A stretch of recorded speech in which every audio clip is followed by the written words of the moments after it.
മൂർത്തിത്വേ പരികൽപ്പിതഃ ശശഭൃതോ വർത്മാ പുനർജന്മനാമാത്മേത്യാത്മവിദാം ക്രതുശ്ച യജതാം ഭർത്താമരജ്യോതിഷാം. ലോകാനാം പ്രളയോദയസ്ഥിതി വിഭുശ്ചാനേകധായഃ ശ്രുതൗ വാചന്നഃ സദദാത്വനേകകിരണസ്ത്രൈലോക്യദീപോ രവിഃ.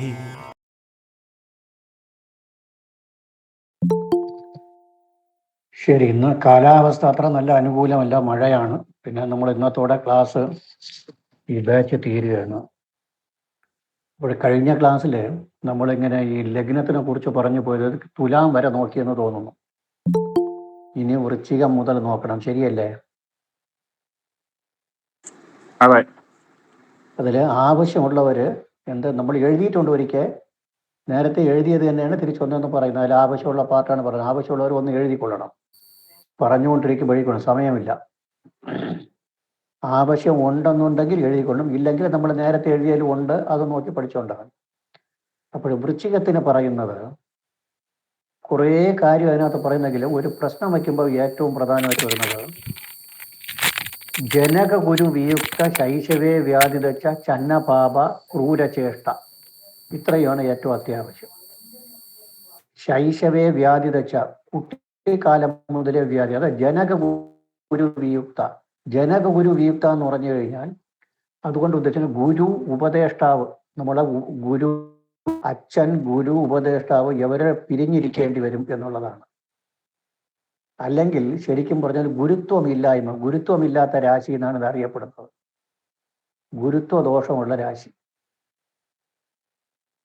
ഗുരുത്വ ദോഷമുള്ള രാശി എന്നാണ് ഈ രാശി അറിയപ്പെടുന്നത്. നല്ല രാശിയല്ല. അതിൻ്റെ ഡീറ്റെയിൽസ് ഒക്കെ നേരത്തെ പറഞ്ഞിട്ടുണ്ട്. ഗുരുത്വ ദോഷം, അത് ജനക ഗുരു, ജനകൻ അച്ഛൻ, ഗുരു ഗുരു എന്നർത്ഥം. അപ്പോഴും രണ്ടും ചിന്തിക്കുന്നത് 9ാം ഭാവം കൊണ്ടാണ്. ജനകൻ എന്ന് പറയുന്ന അച്ഛനെ ചിന്തിക്കുന്നതും ഗുരുവിനെ ചിന്തിക്കുന്നതും 9 കൊണ്ട്. അപ്പോൾ 9ാം ഭാവ സംബന്ധമായ ദോഷം.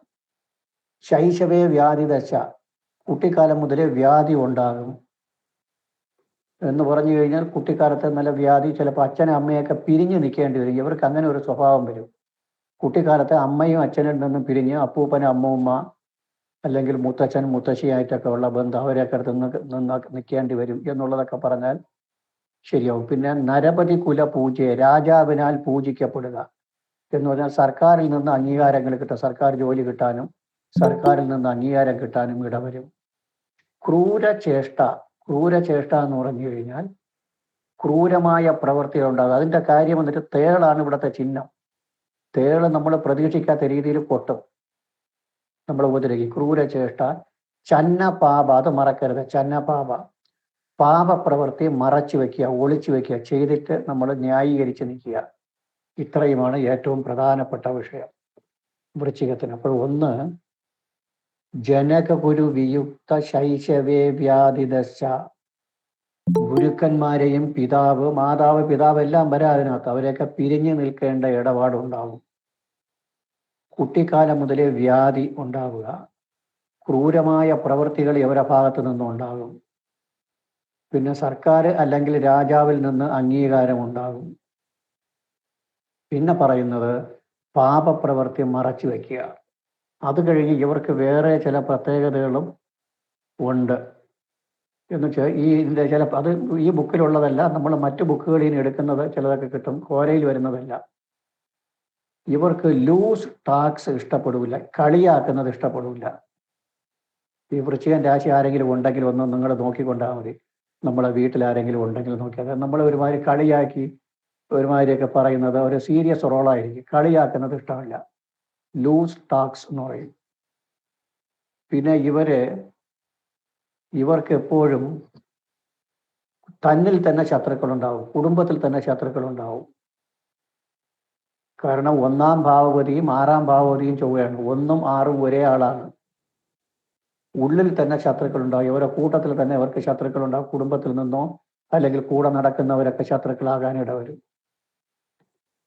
അങ്ങനെ ഒരു സ്വഭാവമുണ്ട്. ഒന്ന്, ഏറ്റവും പ്രധാനം ലൂസ് ടാക്സ് ഇഷ്ടപ്പെടില്ല, അല്ലെങ്കിൽ കളിയാക്കുന്നത്. ഇത്രയാണ് ഇതിൽ അറിഞ്ഞിരിക്കേണ്ട കാര്യം. അപ്പോൾ ലൂസ് താട്ട്സ് ഇഷ്ടപ്പെടില്ല, കളിയാക്കുന്നത് അത് താല്പര്യം കാണില്ല, പിന്നെ ഇവരെ കൂടെ ഉള്ളവർ തന്നെ ഇവർക്ക് ശത്രുക്കളായിരിക്കും. അങ്ങനെയൊക്കെ ഉണ്ട്.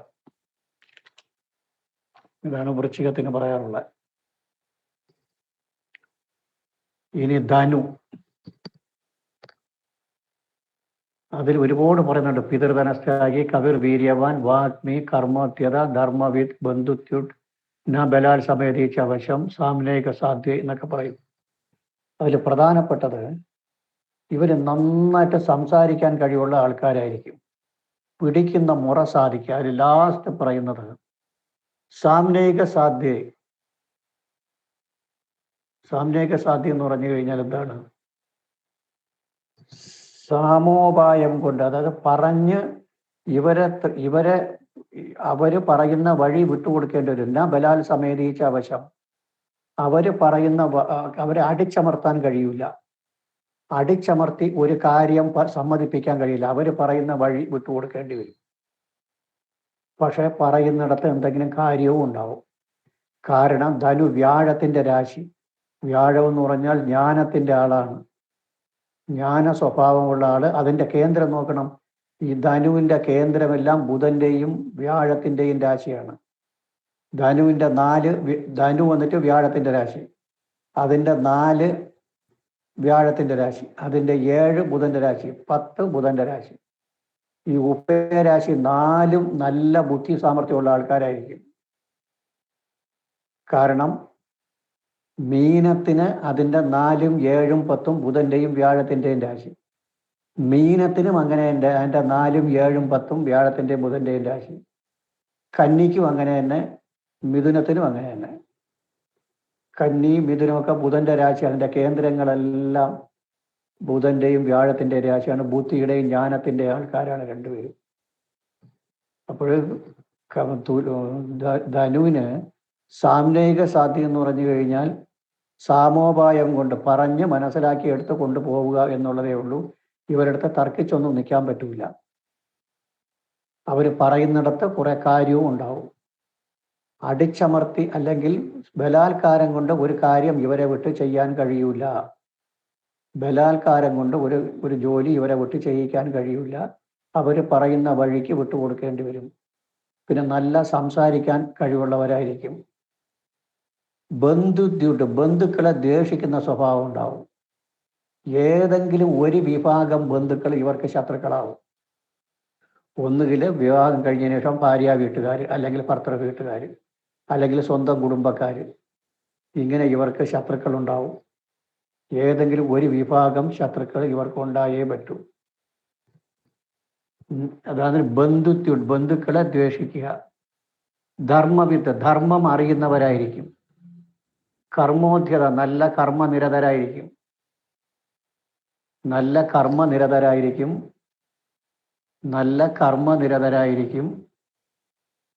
ധർമ്മത്തെ അറിയുന്നവരായിരിക്കും. ബന്ധുക്കളെ ദ്വേഷിക്കുന്നവരായിരിക്കും. അടിച്ചമർത്താൻ കഴിയില്ല. ബലാത്കാരം കൊണ്ട് അമർച്ച ചെയ്യാൻ കഴിയില്ല. അവർ പറയുന്നത് വിട്ടുകൊടുക്കേണ്ടി വരും. ഇത്രയാണ് ഇവിടുത്തെ പ്രധാന വിഷയങ്ങൾ.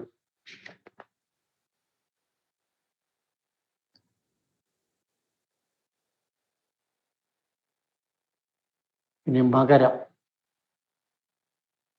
നിത്യം ലാളയതി സ്വധാരതനയാൻ, അതാണ് ഏറ്റവും പ്രധാനപ്പെട്ട വാക്ക്. വേറെ ഒന്നും കൂടുതൽ പറയാനില്ല ഇതിനകത്ത്. തൻ്റെ ഭാര്യ അല്ലെങ്കിൽ ഭർത്താവിനെയും മക്കളെയും നിയമേന ലാളിക്കുന്നവരായിരിക്കും. അതാണ് അതിൻ്റെ പ്രത്യേകത.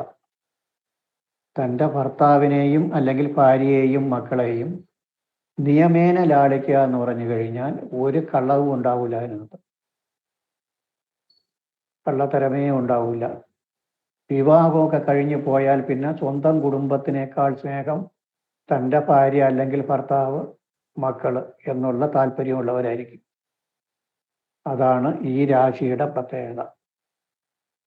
അതാ പറയുന്നത് നിത്യം ലാളയതി സ്വധാരതനയാൻ. ധാരൻ ഭർത്താവും ധനയാൻ മക്കളെയും നിത്യം ലാളയതി, നിത്യവും ലാളിക്കുക എന്ന് പറഞ്ഞാൽ നിയമേന ലാളിക്കുക. കപടതയില്ല. ധർമ്മധ്വജോ, ധാർമ്മികമായ കാര്യങ്ങളിൽ അത്ര ശ്രദ്ധ കാണൂല. ധാർമ്മികമായ കാര്യങ്ങളിൽ ശ്രദ്ധ കാണുന്ന വെച്ചാൽ ധർമ്മം ഇല്ലാത്തവര് എന്നുള്ള അർത്ഥമല്ല. അതൊന്നും അത്ര ശ്രദ്ധിക്കില്ല. ഇപ്പോൾ ക്ഷേത്രത്തിൽ പോകണമെന്നൊക്കെ പറഞ്ഞു കഴിഞ്ഞാൽ അതൊക്കെ ഉണ്ട്, ദൈവമൊക്കെ ഉള്ളത് തന്നെ, എനിക്ക് വിശ്വാസമൊക്കെ ഉണ്ട്, എൻ്റെ മനസ്സിനകത്തുണ്ടെന്ന് പറയും. അല്ലെങ്കിൽ ഇന്ന ഇന്ന ആൾക്കാരെയൊക്കെ നമുക്ക് ബഹുമാനിക്കണം, അവർ അങ്ങനെയൊന്നും പറയരുത്, അതൊന്നും കാര്യമില്ല, ബഹുമാനമൊക്കെ മനസ്സിനകത്തിരുന്നാൽ മതി എന്നൊക്കെ പറഞ്ഞ് സമർത്ഥിക്കുന്ന സ്വഭാവക്കാരായിരിക്കും. അതാണ് ധർമ്മധ്വജോ. അങ്ങനെ അത് പറയേണ്ട കാര്യം, ധാർമ്മികത്വത്തിന്റെ ഗ്രഹം വ്യാഴം. വ്യാഴത്തിന് മകരൻ രാശിയിലും ബലമില്ല, നീചമാണ്. അതാണ് കാര്യം. ഇതൊക്കെ ക്ലാസ്സിൽ പറഞ്ഞു തന്നിട്ടുണ്ട്, ഭംഗിയായിട്ട് പറഞ്ഞു തന്നിട്ടുണ്ട്, നോട്ടും തന്നിട്ടുണ്ട്, വായിച്ചു നോക്കിയാൽ മതി. പിന്നെ അവസാനം പറയുന്നുണ്ട് അഗമ്യ ജരാങ്കനാസു. തന്നേക്കാൾ പ്രായം കൂടിയ സ്ത്രീ അല്ലെങ്കിൽ പുരുഷന്മാരിൽ താല്പര്യം ഉണ്ടാകും. അഗമ്യ, ഗമിക്കുക. ജര, ജര എന്ന് വെച്ചാൽ പ്രായം, ജരാനര ബാധിച്ച് വെച്ചാൽ പ്രായം കൂടിയ. അങ്കന, സ്ത്രീകൾ. പ്രായം കൂടിയ സ്ത്രീ, പുരുഷനാണെങ്കിൽ പ്രായം കൂടിയ സ്ത്രീകളിൽ താല്പര്യം ഉണ്ടാവും, സ്ത്രീ ആണെങ്കിൽ പ്രായം കൂടിയ പുരുഷന്മാരിൽ താല്പര്യം ഉണ്ടാവും. അഗമ്യ ജരാങ്കനാസു, ജരാനര ബാധിച്ച സ്ത്രീകൾ അല്ലെങ്കിൽ പുരുഷന്മാർ എന്ന് പറഞ്ഞാൽ തന്നേക്കാൾ പ്രായം കൂടിയ സ്ത്രീ അല്ലെങ്കിൽ പുരുഷന്മാരിൽ താല്പര്യം ഉണ്ടാകും. അതും അല്ലെങ്കിൽ അങ്ങനെയുള്ള ആൾക്കാരുമായിട്ടുള്ള കൂട്ടുകെട്ടുണ്ടായാലും മതി, സഹവാസം ഉണ്ടായാലും മതി, അങ്ങനെ ഉണ്ടായാലും മതിയാവും. അതാണ് ഈ രാശിക്ക്. അപ്പോൾ ഒന്ന്, നിത്യം ലാളയതി സ്വധാരതനയാൻ ധർമ്മധ്വജോ അഗമ്യ ജരാങ്കനാസുത്രയാണ്. തൻ്റെ ഭാര്യയും മക്കളെയും നിയമേന ലാളിക്കുക, ധാർമ്മികമായ കാര്യങ്ങളിൽ അത്ര ശ്രദ്ധ കൊടുക്കാതിരിക്കുക. പിന്നെ അത് കഴിഞ്ഞിട്ട് പ്രായത്തിൽ മുതിർന്ന സ്ത്രീ അല്ലെങ്കിൽ പുരുഷന്മാരോട് താല്പര്യം ഉണ്ടാവുക, അല്ലെങ്കിൽ കൂട്ടുകെട്ടുണ്ടാവുക. ഇത്രയാണ് മകരൻ രാശിക്ക് സ്പെഷ്യലായിട്ട് പറയാനുള്ളത്. ഇനി കുംഭത്തിന്, അതും വളരെ, കുംഭവും മീനൊക്കെ വളരെ ശകലമേ പറയാനുള്ളൂ. പരവനിതാർത്ഥ പാപനിരത. മറ്റ് വനിതകളിലോ മറ്റുള്ളവരുടെ ദ്രവ്യങ്ങൾ, ദ്രവ്യം എന്ന് പറഞ്ഞു കഴിഞ്ഞാൽ വസ്തുക്കളിലും ഇതിലൊക്കെ താല്പര്യം ഉണ്ടാവുക. അടുത്തവൻ്റെ ഭാര്യയിൽ താല്പര്യം ഉണ്ടാവുക, അല്ലെങ്കിൽ അടുത്തവൻ്റെ ദ്രവ്യത്തിൽ താല്പര്യം ഉണ്ടാവുക. ദ്രവ്യം എന്ന് വെച്ചാൽ അടുത്തവൻ്റെ വസ്തുക്കൾ, വസ്തു വക, പണത്തിലൊക്കെ താല്പര്യം ഉണ്ടാവുക. അടിച്ചു മാറ്റുക എന്നർത്ഥം. നല്ല സ്വഭാവമല്ല. പരവനിതാർത്ഥ പാപനിര. പരവനിത, പര അർത്ഥം, പരവനിത അർത്ഥം വെച്ചാൽ ധനം. മറ്റുള്ളവൻ്റെ ധനത്തിലും മറ്റുള്ളവൻ്റെ ഭാര്യയിലുമൊക്കെ താല്പര്യം ഉണ്ടാവുക നല്ല സ്വഭാവമല്ല, പാപനിരത. അടുത്ത് പറയുന്നുണ്ട് ക്ഷയവൃത്തിയുത. പണം വരുന്നതും പോകുന്നതും, വരവും പോക്കും ഒക്കെ ഒരുപോലെ ഇരിക്കും, വന്നുകൊണ്ടിരിക്കും പോയിക്കൊണ്ടിരിക്കും, കയ്യിൽ നിൽക്കൂല. ക്ഷയവൃത്തിയുത. പണം വരവും, വരവും ചെലവും ഒരുപോലെ ഇരിക്കും. വരുന്നത് അത്രയും ചെലവാകും. പണവരവ് പോലെ തന്നെ പണത്തിൻ്റെ ചെലവും ഉണ്ടാകും. പണവരവ് പോലെ ചെലവും ഉണ്ടാകും, എന്നാണ് എൻ്റെ അർത്ഥം. പിന്നെ ബധിര. ബധിര എന്ന് പറഞ്ഞു കഴിഞ്ഞാൽ ചെവി കേട്ടുകൂടാന്ന് മാത്രമല്ല, ചെവി കൊള്ളൂല. എല്ലാ കാര്യവും പറഞ്ഞു കഴിഞ്ഞാൽ അവരത് മൈൻഡ് ചെയ്യൂല, ശ്രദ്ധിക്കുക. ചെവി കൊള്ളൂല എന്നൊക്കെ, ചെവി കേട്ടുകൂടാ എന്നുള്ള അർത്ഥമല്ല. ചെവി കൊള്ളൂല എന്ന് പറഞ്ഞു കഴിഞ്ഞാൽ നമ്മൾ പറഞ്ഞു കഴിഞ്ഞാൽ അത്രത്തോളം അതിനെ കാര്യത്തിലെടുക്കൂല. നമ്മൾ പറഞ്ഞിട്ടൊന്നും ചെവി കൊള്ളുന്നില്ല എന്ന് പറയൂലേ, പറഞ്ഞിട്ടൊന്നും ചെവി കൊള്ളുന്നില്ല എന്ന് വെച്ചാൽ അർത്ഥം കാര്യത്തിലെടുക്കുന്നില്ല എന്നർത്ഥം. കാര്യത്തിലെടുക്കാത്ത ഒരു സ്വഭാവം ഉണ്ടാവും. പ്രിയ കുസുമ അനുലോപ സുഹൃത്ത്. സുഹൃത്തുക്കളിലൊക്കെ താല്പര്യം ഉണ്ടാവും. പിന്നെ ഈ സുഗന്ധദ്രവ്യങ്ങളിൽ താല്പര്യം ഉണ്ടാവും. അതൊന്ന് അറിഞ്ഞു വെച്ചേക്കണം. സുഗന്ധദ്രവ്യങ്ങളിൽ താല്പര്യം, അതിൻ്റെ കാര്യം വേറെ ഉണ്ട്. ഈ കുംഭൻ രാശിയിൽ ജനിക്കുന്നവരും നീണ്ടു മെലിഞ്ഞ ശരീരവും ഞരമ്പുകളൊക്കെ പുറത്ത് കാണുന്ന നല്ല ശരീര ഭംഗി ഉണ്ടാവില്ലെന്നാണ് പറയുന്നത്. അതിനെ മറച്ചു വയ്ക്കാനാണ് ഈ ശരീര ഭംഗി ഉള്ള ആൾക്കാരായിരിക്കും ഒരു നീണ്ടു മെലിഞ്ഞ് ഞരമ്പൊക്കെ പുറത്ത് കാണുന്ന ശരീരപ്രകൃതമായിരിക്കും. അതുകൊണ്ട് എന്ത് ചെയ്യുമെന്ന് ചോദിച്ചാൽ എന്ത് ചെയ്യും? ഈ സുഗന്ധദ്രവ്യങ്ങളൊക്കെ വാരി പൂശുന്ന സ്വഭാവം ഉണ്ടാകും എന്നാണ് പറയുന്നത്. അപ്പോൾ ഏറ്റവും പ്രധാനം പരവനിതാർത്ഥ പാപനിരത. മറ്റു വനിതകൾ, മറ്റുള്ളവൻ്റെ സ്ത്രീ അല്ലെങ്കിൽ മറ്റുള്ളവൻ്റെ പുരുഷനിലും മറ്റുള്ളവൻ്റെ ധനത്തിലും താല്പര്യം ഉണ്ടാകും. ക്ഷയവൃത്തിയുത, പണം വരുന്നത് പോലെ തന്നെ ചെലവുമാകും. ബധിര, മറ്റുള്ളവർ പറയുന്നതിനെ കൂടുതൽ ചെവിക്കൊള്ളൂല. പിന്നെ എന്തോന്നു അത്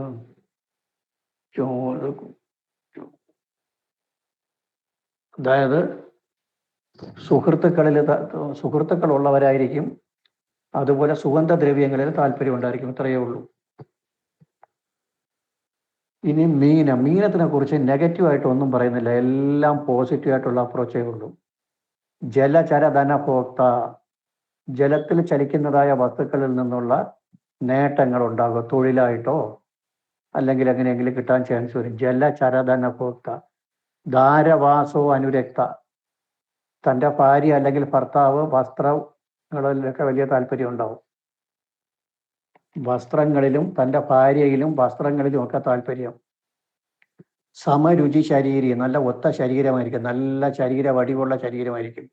തുങ്കനാശോ, ഉയർന്ന മൂക്ക്. ബൃഹത്കം, നല്ല തലയെടുപ്പ്. ചാരുദൃഷ്ടി, നല്ല മനോഹരമായ നോട്ടം. ദ്വിതി ധനഭോക്ത, തിളക്കമാർന്ന ധനം ഉണ്ടാകും. പണ്ഡിത, പാണ്ഡിത്യമുള്ളവരായിരിക്കും. ഇത്രയാണ് അവിടെ പറയുന്നത്. ഇപ്പോൾ പറയുന്ന കാര്യം പ്രധാനമായിട്ട് പറഞ്ഞ ജലചര ധനഭോക്ത, ജലത്തിൽ ചലിക്കുന്നതായ വസ്തുക്കളിൽ നിന്നുള്ള നേട്ടങ്ങൾ ഉണ്ടാകും. ജലത്തിൽ ചലിക്കുന്നതായ വസ്തുക്കളിൽ നിന്നുള്ള നേട്ടങ്ങൾ ഉണ്ടാകും.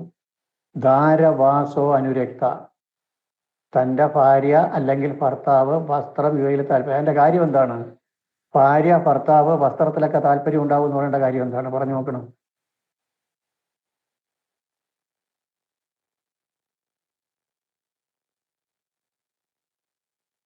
മീനൻ രാശിയുടെ പ്രത്യേകത എന്താണ്? ഭാര്യ കാരകനാരാണ്? ഭാര്യ, വസ്ത്രം, ആഭരണം, ഇതിൻ്റെ ഒക്കെ കാരകനാര്? ശുക്രന്റെ ഉച്ചസ്ഥാനം. അതുകൊണ്ട് ശുക്രന്റെ ഉച്ചസ്ഥാനം. അപ്പോൾ ഭാര്യ, വസ്ത്രം പറഞ്ഞു. വസ്ത്രം മാത്രമല്ല, ആഭരണം, വാഹനം, ഇതിലെല്ലാം താല്പര്യമുണ്ടാവും. ആചാര്യൻ പറയുമ്പോൾ ഒന്നോ രണ്ടോ വാക്ക് പറഞ്ഞിട്ട് ബാക്കിയെ വിട്ടിട്ട് പോവും. ഭാര്യയിലും വസ്ത്രത്തിലും താല്പര്യം എന്നാണ് പറഞ്ഞത്. വസസ്സുകൾ എന്ന് വെച്ചാൽ വസ്ത്രം. വസ്ത്രം മാത്രമല്ല, ആഭരണം, വാഹനം, ശുക്രനുമായിട്ട് ബന്ധപ്പെട്ട എല്ലാത്തിലും താല്പര്യം ഉണ്ടാവും. ധാരവാസോ അനുരക്ത, തൻ്റെ ഭാര്യ അല്ലെങ്കിൽ ഭർത്താവ് വസ്ത്രം, ആഭരണം, വാഹനം, ഇതിലൊക്കെ നല്ല ക്രേസ് ഉണ്ടാവും. പിന്നെ സമരുചി ശരീരി, ഒത്ത ശരീരം പറയുന്നത് വ്യാഴത്തിന്റെ രാശിയാണ്. വ്യാഴത്തിന് ബൃഹത് തനു എന്നാണ് പറയുന്നത്. വ്യാഴത്തിന് പറയാനുള്ളത് ബൃഹത് തനു, നല്ല വലിയ ശരീരം. അതാണ് ഇവിടെ, അതിന് പകരം ഇവിടെ പറയുന്നുണ്ട് സമരുചി ശരീരം, ഒത്ത ശരീരമായിരിക്കും. അത് വ്യാഴത്തിന്റെ രാശിയായുണ്ട്. പിന്നെ ജലരാശിയാണ്. വ്യാഴത്തിന്റെ രാശി മാത്രമല്ല, ജലരാശി. ജലരാശിയുടെ പ്രത്യേകത, ജലരാശി എന്ന് പറഞ്ഞ അർത്ഥം ശരീരത്തിന് നല്ല പുഷ്ടി ഉണ്ടാവും. ശുക്രന് ഉച്ചമുള്ള രാശി, ശുക്രന് ജലഗ്രഹമാണ്. അതാണ് സമരുചി ശരീരം. തുങ്കനാശം, ഉയർന്ന മൂക്ക്, അതൊക്കെ ഈ വ്യാഴത്തിന്റെ പ്രത്യേകതയാണ്. തുങ്കനാശം. ബൃഹത്കം, നല്ല വലിയ തല. ചാരുദൃഷ്ടി, നല്ല മനോഹരമായ നോട്ടം. ദ്വിതി നിധി ധനഭോക്ത, തിളക്കമാർന്ന ധനം ഉണ്ടാകും. തിളക്കമാർന്ന ധനത്തിന് ഉടമയായിരിക്കും. ഇത്രയാണ് അവിടെ അറിയേണ്ടത്. പണ്ഡിത, പാണ്ഡിത്യം പറയേണ്ടത് ഈ നമ്മൾ നേരത്തെ പറഞ്ഞതുപോലെ തന്നെ ഈ 4 രാശി, ഈ കന്നി, മീനത്തിന്റെ കേന്ദ്ര രാശി എല്ലാം ബുധന്റെയും വ്യാഴത്തിന്റെയും, ഈ 4 രാശിയും ഒരുപോലെ തന്നെയാണ്. മിഥുനം, കന്നി, ധനു, മീനം, ഈ 4 രാശിയുടെയും കേന്ദ്ര രാശികളൊക്കെ ബുധനും വ്യാഴവും. നല്ല രാശികളാണ് 4. വലിയ ദോഷങ്ങൾ പറയാത്ത രാശികളുമാണ്. ഈ 4 രാശിക്കും വലിയ ദോഷങ്ങളും ഇല്ല. ഒരുവിധമൊക്കെ അഡ്ജസ്റ്റ് ചെയ്ത് പോകുന്ന ആൾക്കാരാണ് ഇവർ. ഇത്രയാണ് ഏറ്റവും പ്രധാനമായിട്ട് പറയാനുള്ളത് രാശികളെ കുറിച്ച്. ഇനി നിങ്ങൾ ചോദിച്ചതിൻ്റെ മറുപടി, ഏതൊക്കെ പഠിക്കണം എന്നുള്ളത്. ഹോരയിൽ ഏതൊക്കെ പഠിക്കണം, പിന്നെ അത് കഴിഞ്ഞിട്ട് പ്രശ്നമാർഗത്തിൽ ഏതൊക്കെ പഠിക്കണം. ഒരു ചെറിയ സംശയം ചോദിച്ചോട്ടെ? അതെ, നമ്മുടെ ഹോരയില് ഈ രാശിശീലം ചന്ദ്രൻ നിന്നാൽ പറയുന്ന കാര്യങ്ങളല്ലേ നമ്മൾ അതെല്ലാം ലഗ്നത്തിനും പറയാം. അങ്ങനെയാണ് നമ്മൾ എടുക്കാറുള്ളത്. എല്ലാ പേരും അങ്ങനെ തന്നെ ചെയ്യുന്നത്. എല്ലാ പേരും പറയുന്നത് ചന്ദ്രൻ നിന്നാലുള്ള ഫലമാണ് അവിടെ പറയുന്നത്. പക്ഷേ ലഗ്നം നിന്നാലും ഈ ഫലം തന്നെയാണ് വരുന്നത്. പിന്നെ വേറെ കോരയിൽ വേറെ ചില ബുക്കുകളിൽ എടുത്തിട്ടുള്ള ഭാഗമൊക്കെ പറയുന്നുണ്ട്, ലഗ്നത്തിന് പ്രത്യേകിച്ച് പറയുന്നുണ്ട്. അതൊന്നും ആരും അത്ര ശ്രദ്ധിക്കാറില്ല. ലഗ്നത്തിനും ചന്ദ്രനും ഒരേ ഫലം തന്നെ പറയുന്നത്. ഹോരയിൽ അത് പറയുന്നുണ്ടല്ലോ സാറേ, ഹോരയിൽ അത് വ്യക്തമായിട്ട് പറയുന്നുണ്ട്. ചന്ദ്രനെ പറയുമ്പോൾ ഹോരയില് വ്യാഖ്യാനത്തിൽ പറയുന്നുണ്ട് ചന്ദ്രനാണോ ലഗ്നത്തിനാണോ ഏതിനാണോ കൂടുതൽ ബലമുള്ളത് ആ ഗ്രഹത്തെ കുറിച്ച് ലഗ്നമാക്കി ചിന്തിക്കണം എന്നാണ് പറയുന്നത് എന്ന് പറയുന്നുണ്ട്. ചന്ദ്രനും ആണോ ലഗ്നത്തിനാണോ ബലമാണെങ്കിലും ലഗ്നത്തിന് എടുത്ത് പറയുന്നതാണ് കുറെ ഉചിതം. കാരണം ചന്ദ്രനെ വച്ചിട്ട് ഫലം പറഞ്ഞാൽ ചന്ദ്രൻ 2.25 ദിവസം ഒരു രാശിയിൽ നിൽക്കും. അപ്പോഴേ 2.25 ദിവസം ജനിക്കുന്നവർക്കെല്ലാം ലഗ്നത്തിന്റെ ഫലം പറയുന്നിടത്ത് ഈ ചന്ദ്രന്റെ ഫലം പറയേണ്ടി വരും. ലഗ്നം എന്ന് പറയുന്നത് ഭൂമി സൂര്യനുമായി ബന്ധപ്പെടുന്ന ഒരു കോൺസെപ്റ്റാണ്. അപ്പോൾ അത് 2 മണിക്കൂർ കഴിയുമ്പോൾ അതിൻ്റെ സ്ഥാനം മാറി മാറി മാറി മാറി മാറി പോയിക്കൊണ്ടിരിക്കും. അതാണ് അതിൻ്റെ ഒരു പ്രത്യേകത. 2 മണിക്കൂർ ലഗ്നത്തിനാണ് പ്രാധാന്യം കൂടുതൽ. ഇനിയും പറഞ്ഞു തരാം. ചില ആൾക്കാരും ചന്ദ്രനെ വെച്ചിട്ട് പറഞ്ഞാൽ മതി എന്നൊക്കെ പറയും.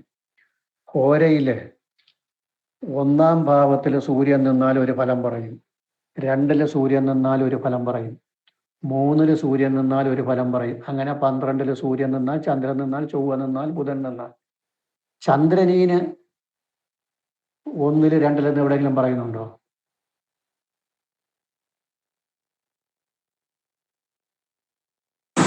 ഇല്ല. ഇല്ല. എങ്കിൽ പിന്നെ ആചാര്യൻ അങ്ങനെ പറയുമല്ലോ. ശരി. സാറേ, ഹോരയില് 16-ാം അധ്യായത്തിൽ 33-ല് പറയുന്നുണ്ട് സാറേ, ചന്ദ്രന്റെ ഫലം തന്നെയാണ് ലഗ്നത്തിനും പറയേണ്ടത്. അത് ചന്ദ്രന്റെ ഫലം തന്നെ ലഗ്നത്തിനും പറയണമെന്ന് പറയുന്നുണ്ടോ? അങ്ങനെയല്ലേ നമ്മൾ എടുക്കാറുള്ളത്. 31, 32 ലാസ്റ്റ് ശ്ലോകം. ശശിരകര സമാഗമേ ക്ഷണാനാം സദൃശഫലം പ്രവദന്തി ലഗ്നജാതം എന്ന് പറയുന്നുണ്ട്. ഫലമധികമിതം യതത്ര ഭാവാത് പവനനാഥ ഗുണേർ വിചന്തനീയം. അതോടുകൂടി ആ ചാപ്റ്റർ തീരും.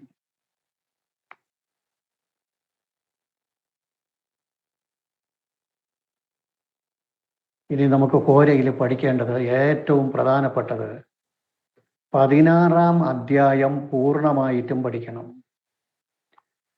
ഏറ്റവും ആദ്യം പഠിക്കേണ്ടത് 16-ാം അധ്യായം. അതിൽ 16-ല് ആദ്യത്തെ 12 ചന്ദ്രൻ നിന്നാലുള്ള ഫലം അല്ലെങ്കിൽ ലഗ്നത്തിന്റെ ഫലം. അതാണ് നമ്മളിപ്പോൾ പഠിച്ചത്. അത് കഴിഞ്ഞിട്ട് സൂര്യൻ മേടത്തിൽ നിന്നാലുള്ള ഫലം, സൂര്യൻ മേടം മുതൽ മീനം വരെ നിന്നാലുള്ള ഫലം, ചൊവ്വ മേടം മുതൽ മീനം വരെ നിന്നാലുള്ള ഫലം, പ്രതിത ചതുര അടനോ ആയുധപൃ തുംഗഭാഗെ ഗവിവസ്ത്ര സുഗന്ധ വന്യജീവി വനിതാദുർ കുശലസ്യ ഗേയവാത്യ വിദ്യാ ജ്യോതിഷഭാൻ മിഥുനകേപ്പാൻ. അതൊക്കെയാണ് നമ്മൾ പറയാറുള്ളത്. അതിൽ 33 ശ്ലോകമുണ്ട്. 33 ശ്ലോകവും പഠിക്കണം. ശ്ലോകം പഠിക്കുന്നതല്ല അത്യാവശ്യം, അതിന് ആവശ്യമുള്ള പാർട്ട് വലിച്ചെടുക്കാൻ പഠിക്കണം.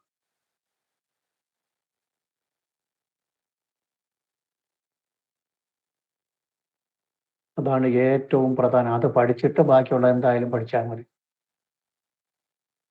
ഏറ്റവും പ്രധാനം രാശിശീലം എന്ന് പറയുന്ന 16-ാം അധ്യായം ഭംഗിയായിട്ട് പഠിക്കണം. 1-2 ഉദാഹരണം വേണമെങ്കിൽ പറഞ്ഞുതരാം.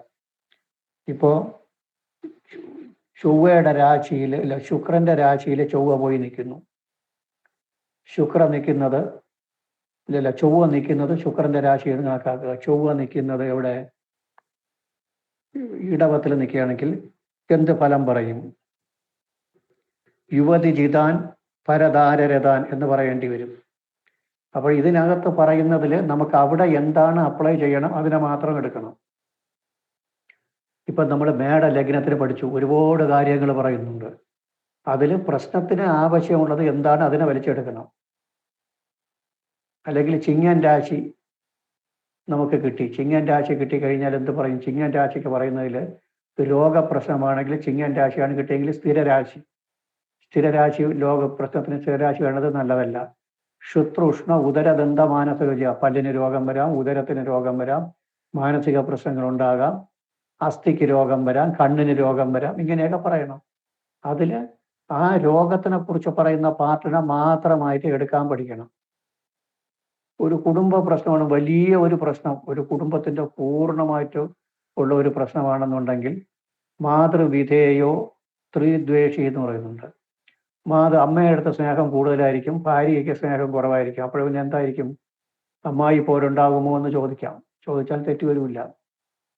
അമ്മായിയും വരുമ്പോൾ നിങ്ങളുടെ ഭാര്യയും അമ്മയുമായിട്ട് വലിയ അടുപ്പമാണോ, അടുപ്പക്കുറവില്ലേ എന്ന് ചോദിച്ചാൽ ശരിയാവും. ഇങ്ങനെ നമ്മൾ സാഹചര്യങ്ങൾ പോലെ എടുക്കണം. അത് കഴിഞ്ഞിട്ട് ആവശ്യം വരുന്നത് 16 കംപ്ലീറ്റ് പഠിക്കണം. അത് അർത്ഥം മനസ്സിലാക്കി എടുക്കത്തക്ക രീതിയിൽ പഠിക്കണം. പിന്നെ വരുന്നത് 18 ഭാവഫല പ്രകരണം. ശൂരസപ്തോ വികലനയനോ നിർക്കൃണോ അർക്കതനുസ്തേ മേഷേ സസ്വത്തിമിരനയന സിംഹസംസ്ഥ നിശാന്ത. ലഗ്നത്തിൽ സൂര്യൻ നിന്നാലുള്ള ഫലം, സൂര്യൻ 2-ൽ നിന്നാലുള്ള ഫലം, സൂര്യൻ 3-ൽ നിന്നാലുള്ള ഫലം, അങ്ങനെ 12. അതുപോലെ ചന്ദ്രൻ 1 മുതൽ 12, ചൊവ്വ, ബുധൻ, വ്യാഴം, ശുക്രൻ, ശനി, ഈ ഗ്രഹങ്ങൾ 1 മുതൽ 12 വരെയുള്ള ഭാവങ്ങളിൽ നിന്നാലുള്ള ഫലം അത്രയും പഠിക്കണം.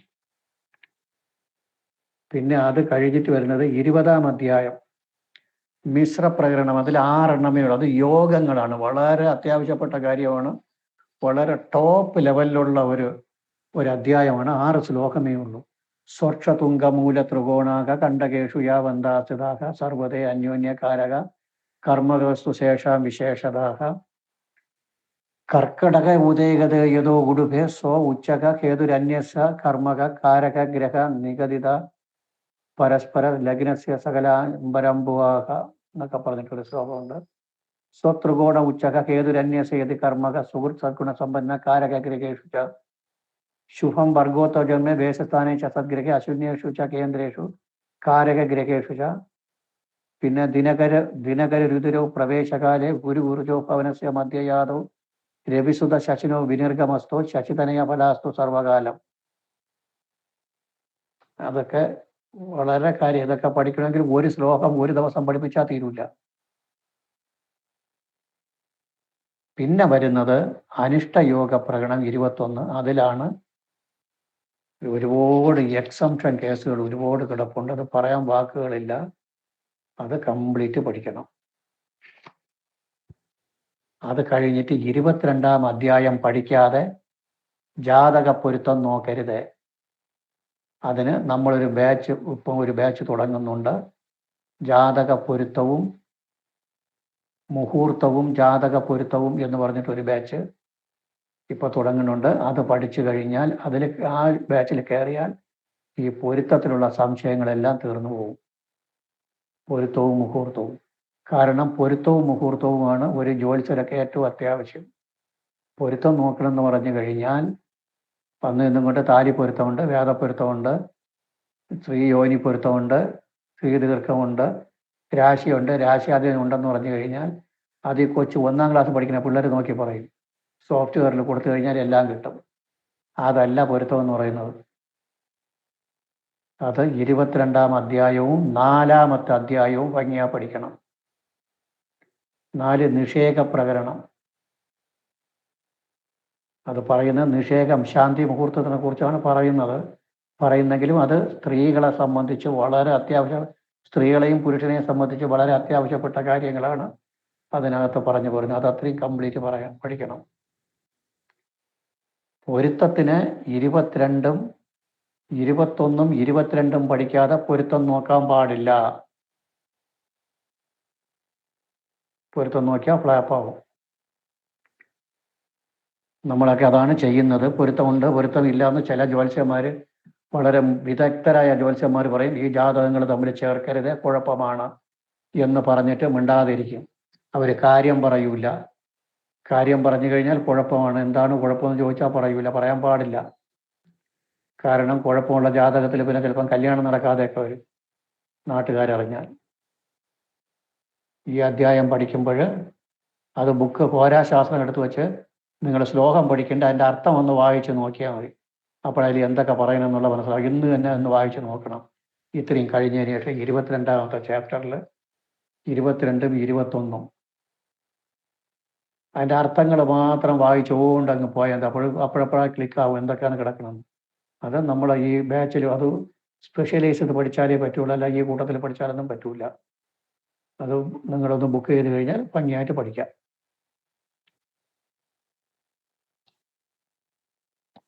പിന്നെ പഠിക്കേണ്ട 4ാമത്തെ അധ്യായം.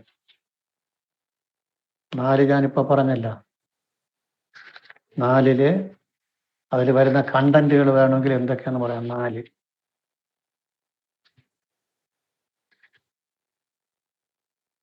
വരുന്നത് സ്ത്രീകൾക്ക് ആർത്തവ സംബന്ധമായ ബുദ്ധിമുട്ടുകൾ എങ്ങനെയാണ് ബാധിക്കുന്നത്, നിഷേക സമയത്ത് പിന്നെ ശ്രദ്ധിക്കേണ്ട കാര്യങ്ങൾ എന്നുവെച്ചാൽ സന്താനലബ്ധി ഉണ്ടാകാനുള്ള സംയോഗ സമയം വളരെ സൂക്ഷിക്കണം. അതിനെ എങ്ങനെ മറ്റ് ജാതകത്തിൽ എങ്ങനെ ഉപയോഗിക്കാം എന്നുള്ള കാര്യങ്ങളൊക്കെ അതിനകത്തുണ്ട്. പിന്നെ സന്താനം ഉണ്ടാകുമ്പോൾ ഓരോ മാസത്തിലും ഉണ്ടാകുന്ന പ്രത്യേകതകൾ ഇതെല്ലാം അതിനകത്ത് പറയുന്നുണ്ട്. അത് കഴിഞ്ഞിട്ട് 5 ജന്മപ്രകരണം, അത് വളരെ അത്യാവശ്യപ്പെട്ടതാണ്. അത് നമ്മൾ എല്ലായിടത്തും ഉപയോഗിച്ചു പോരും. ഇതിനകത്ത് വേറെയും ഒരുപാട് കാര്യങ്ങൾ പറയുന്നുണ്ട് ജന്മപ്രകരണത്തിൽ. അത് കഴിഞ്ഞ പിന്നെ 6ാം അധ്യായമുണ്ട്. 6ാം അധ്യായത്തിൽ വരുന്നത് സദ്യോമരണ യോഗം, ബാലാരിഷ്ടതയൊക്കെ അതിനകത്ത് വരും. അതിൽ കുറച്ച് പഠിച്ചാൽ മതി. ഇത്രയും അധ്യായങ്ങൾ ഭംഗിയാ പഠിക്കണം. ഹരിസാറ് ഇങ്ങനെ മനസ്സിലാകുന്നുണ്ടോ പറഞ്ഞത്?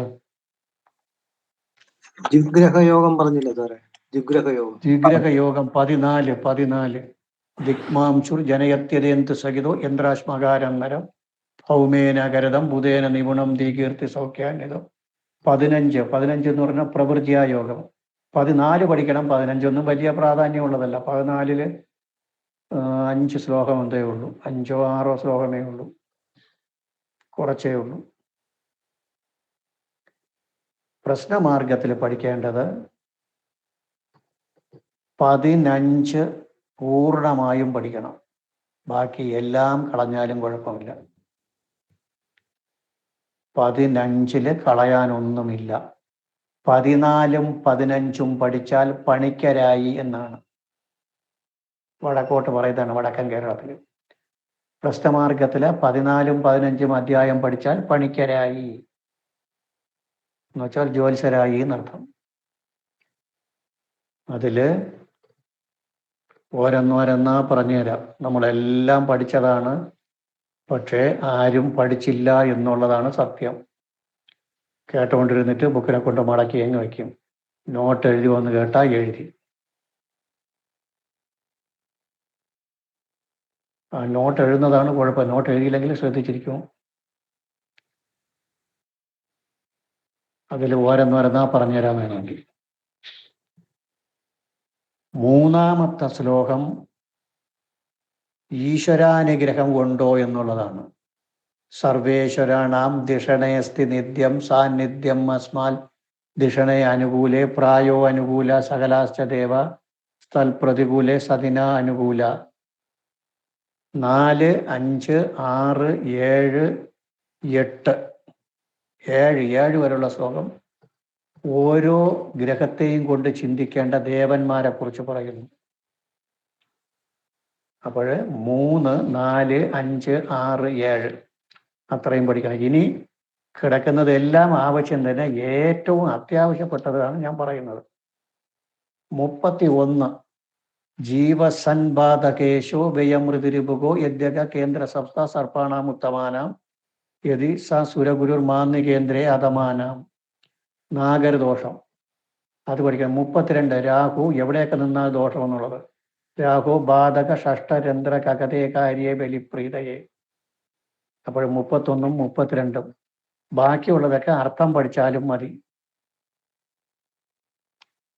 ഇനി അങ്ങോട്ടുള്ളതൊക്കെ. പിന്നെ ഗുളികനെ കൊണ്ട് പ്രേതബാധയെക്കുറിച്ച് പറയുന്നത് 43.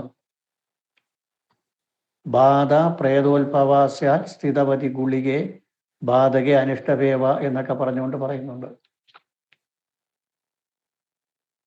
ബാക്കിയുള്ളതൊക്കെ അർത്ഥം പഠിച്ചാൽ അതൊക്കെ പഠിക്കാൻ വളരെ അത്യാവശ്യമുള്ള കാര്യങ്ങളാണ്. പിന്നെ നിങ്ങൾക്ക് പഠിക്കാൻ ബാക്കിയൊക്കെ അർത്ഥം പഠിക്കണം, അതുകൊണ്ട് തീർന്നു എന്നല്ല പറയുന്നത്.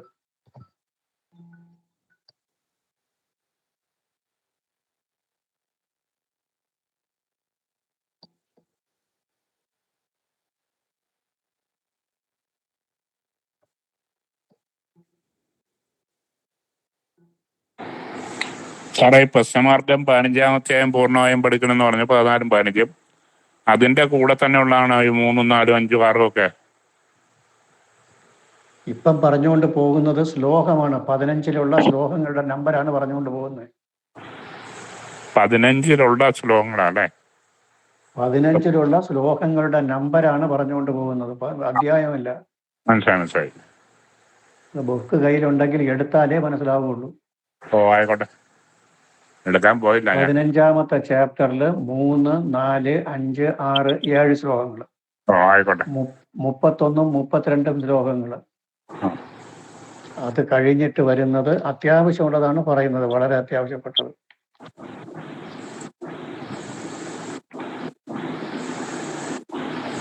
പിന്നെ 43-ാമത്തെ ശ്ലോകം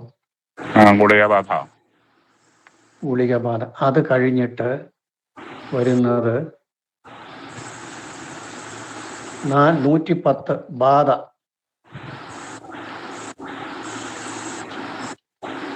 പിന്നെ വരുന്നത്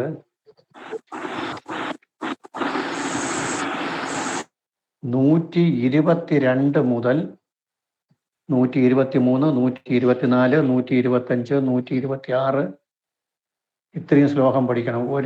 എവിടെ പ്രദേശങ്ങൾ, ഓരോ സ്ഥലങ്ങൾ.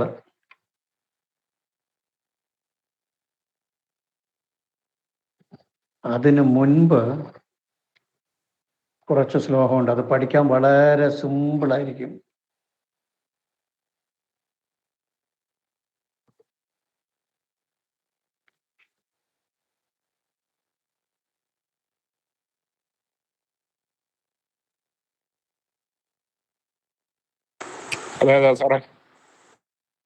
ബാധകസ്ഥാനകെ സൂര്യ ശൈവഭൂതാദിപീഡനം 106 മുതൽ 106, 107, 108, 109. ബാധകസ്ഥാനകെ സൂര്യ ശൈവഭൂതാദിപീഡനം ചന്ദ്രേ ദുർഗാകൃതം രോഗം ധർമ്മദൈവകൃതം ഗതം ഭൗമേ സ്കന്ധകൃതം വ്യാധി ഭൈരവാദിപീഡനം. പിന്നെ അതില് 15-ലെ ലാസ്റ്റ് ശ്ലോകം 234.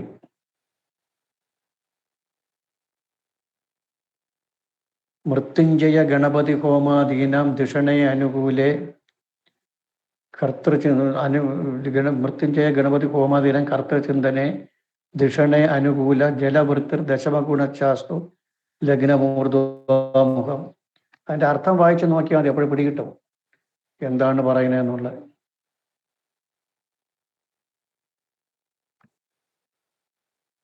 ബാക്കി കുറെ കാര്യങ്ങൾ ഞാൻ തന്ന നോട്ടിനെ വായിച്ചൊന്നു. 14 എന്ന് പറയുന്നത് ശ്ലോകം പ്രധാനമായിട്ട് വേണ്ട. 14-ല്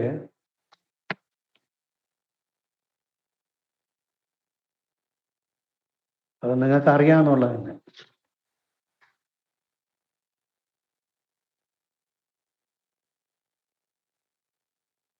14-ല് 3-ാമത്തെ ശ്ലോകം മുതൽ 13-ാമത്തെ ശ്ലോകം വരെ.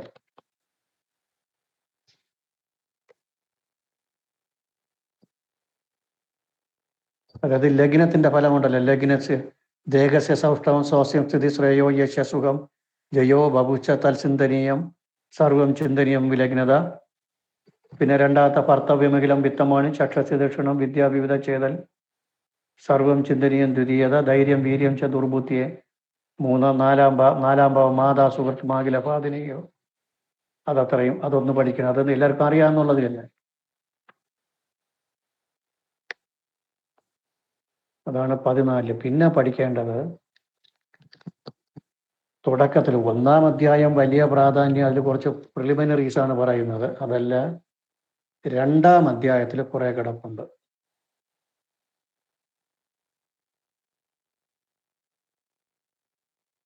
രണ്ടാം അധ്യായം ഒന്ന് എടുക്കണം.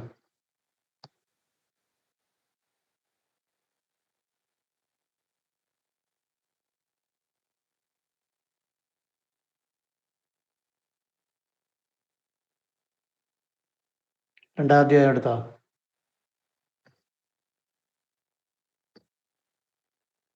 പ്രശ്നമാർഗത്തിൽ 2-ാം അധ്യായം എടുത്തോ? എടുത്തു സാർ, എടുത്തു. എടുത്ത്. അതിൽ 3-ാമത്തെ ഞാൻ എപ്പോഴും പറയുന്ന ഒരു ശ്ലോകമുണ്ട്. സ്ഥിതൗ ശുഭായാം ശുഭതേ അനുകൂലേ താരേ ദിനേപാനു ശുഭഗ്രഹാണാം. അത് വേണം.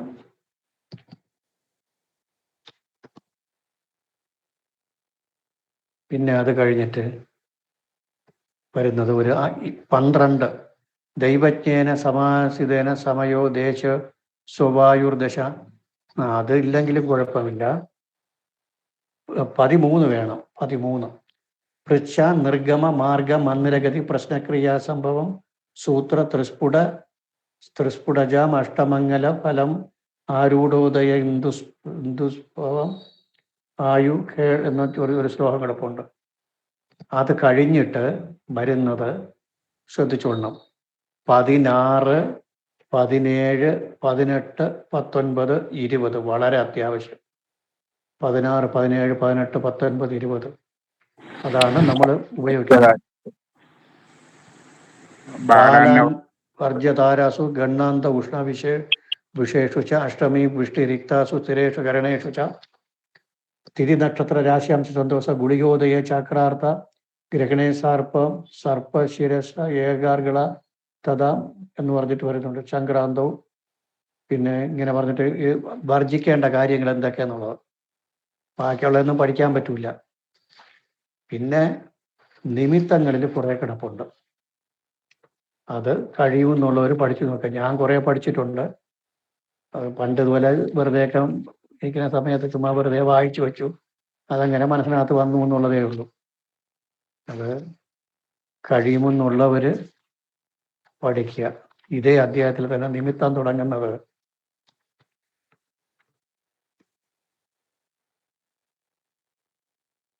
118 മുതൽ തുടങ്ങും. വാമാംഗ്രിരഗ്രേ നികിത ശിവസ്യാൽ ശിവദസ്യ ദോഷയ ച ദക്ഷിണാംഗ്രി ദോഷായ ചാംഗ്രി തലനംഗീതസ്യ സ്ഥിതി സിത്വാ തദസ്യ ശുഭപ്രദാസ്യാൽ സുഖോ ഉപവിഷ്ട ഋജ്വംഗ തുംഗദേശേ ശുഭാസനെ ദൈവജ്ഞ അഭിമുഖം ചൈവ ശുഭം അതന്യത അശുഭം അന്തരാദ്യൂതമാത്മാനം യതി കഞ്ചന ഗച്ഛതി എന്ന് പറഞ്ഞിട്ട് പൃഷ്ട ദൃഷ്ടിപദം പ്രാപ്യ ഉത്തിഷ്ഠതി യതി പ്രശ്നം എന്ന് പറഞ്ഞ ഹസ്തൗ ദൂന്വൽ വിമൃദനം ച എന്ന് പറഞ്ഞിട്ട് 118 മുതൽ അങ്ങോട്ട് കിടപ്പുണ്ട്. പടർന്ന് പന്തരിച്ച് കിടപ്പുണ്ട്. ഏകദേശം രന്ധ്രാങ്കുലി പ്രവേശത്ത് കന്യാഭൂഷണം മുതൽ 138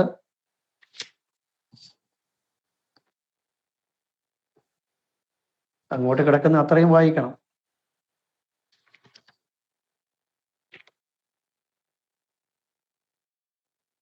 നൂറ്റി 18 മുതൽ ഒരു 10-25 ശ്ലോകം.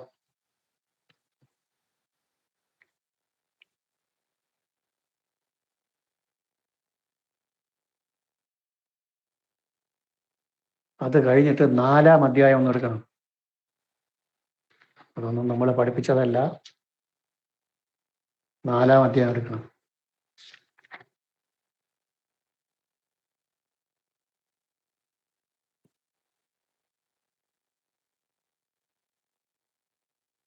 അനാസന്നേതു സമയേ മധ്യാഹ്നോദയേ രവോ പ്രശ്നകർമ്മയ്ക്ക് കർത്തവ്യം സുപ്രദന്നേ ദിവാകരെ.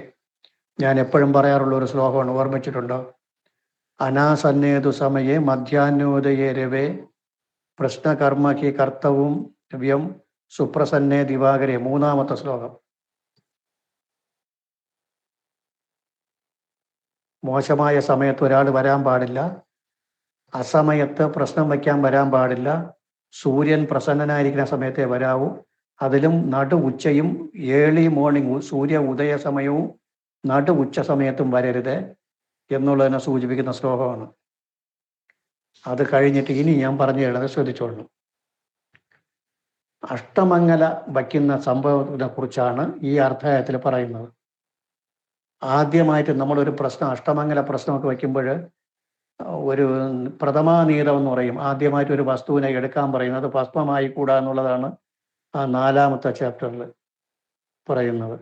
പിന്നെ 5, 6, 7 5, 6, 7, 8, 9 ഇതെല്ലാം ഈ പറയുന്നതെല്ലാം ദീപലക്ഷണമാണ്. ദീപലക്ഷണം അതെല്ലാം കംപ്ലീറ്റ് പഠിക്കാതെ വേറെ വലിയ ബുക്കുകളിൽ എടുത്തിട്ടുള്ളതാണ് ദീപലക്ഷണം. അത് കഴിഞ്ഞിട്ട് രാശിചക്രം വരയ്ക്കുന്നത് 14 മുതൽ 14, 15, 16 രാശിചക്രം വരയ്ക്കുന്നത്. 14, 15, 16 അതിൻ്റെ ഫലം. അങ്ങനെ വരുമ്പോൾ അതെല്ലാം പഠിക്കേണ്ട അതിനെക്കുറിച്ചൊക്കെ പറയുന്നുണ്ട്.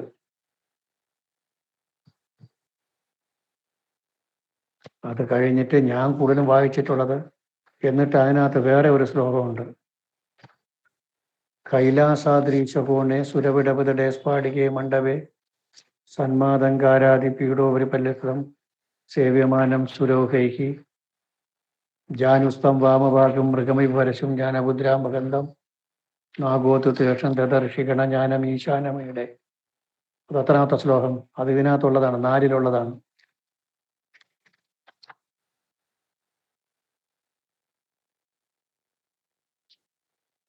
നമ്മളെ പ്രാർത്ഥനാ ശ്ലോകം ഉണ്ടല്ലോ, 32-ാം ശ്ലോകം. 31. അത് നമ്മളെ പ്രാർത്ഥനാ ശ്ലോകം. നമ്മളാദ്യം കബഡിയൊക്കെ തടവിയിട്ട് കബഡി തടവി പ്രാർത്ഥിക്കേണ്ടത്. കൈലാസാദ്രീശകോണെ സുരവിടപിതടേ സ്ഫാടികേ മണ്ഡ. അത് ദക്ഷിണാമൂർത്തിയുടെ ധ്യാന ശ്ലോകമാണ്. നമ്മൾ പൂജയൊക്കെ പഠിക്കുന്നവരെ കൊണ്ട് പഠിക്കുന്നതാണ്. ദക്ഷിണാമൂർത്തിയെ നമ്മൾ ആവാഹിക്കുന്ന സമയത്തൊക്കെ ധ്യാന ശ്ലോകം. കൈലാസാദ്രീശകോണെ സുരവിടപിതടേ സ്ഫാടികേ മണ്ഡവേ സന്മാതങ്കാരാദി പീഡോപരി ഫലിതം ശിവമാനം സുരോഹൈഹി ജാനുസ്തം വാമഭാഗം മൃഗമപി പരശും ജ്ഞാനമുദ്രാ മഹന്തം നാഗോദ്യോഗവേഷ്ടം ദദതം ഋഷിഗണേ ജ്ഞാനമീശാനമീടെ.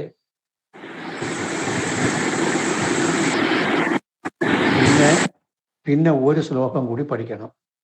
40, 41, 42. ഏത നക്ഷത്ര സംജാത ഏതോ നാമ പൃശ്യത എന്ന് പറയുന്നത്. അതായത് വിശാഖൻ നക്ഷത്ര സംജാത ചന്ദ്രശേഖരൻ നാമ പൃച്ഛത. ഒരു എക്സാമ്പിൾ, നക്ഷത്രവും ആളിൻ്റെ പേരും ഒക്കെ പറഞ്ഞ് പ്രശ്നം വയ്ക്കുന്നത്. ഇപ്പോൾ ചോതി നക്ഷത്ര സംജാത രാഘവൻ നായർ നാമ പൃച്ഛത പൂതേജ വർത്തമാനേജ സമയേശ ഭവിഷ്യതി ശുഭാശുഭാനി ചേതാനിയും ചിന്തിസ വിശേഷത സംഭവാദ്യ അന്യർത്ഥ പുത്രഗ്രഹാദിഷു ശുഭാശുഭാനി എന്ന് പറഞ്ഞിട്ട് പ്രാർത്ഥിച്ചു വയ്ക്കുന്ന ശ്ലോകം. അത് ഇപ്പൊ പറഞ്ഞ രണ്ടും കാണാതെ പഠിക്കണം. ഈ 31, 40, 41, 42.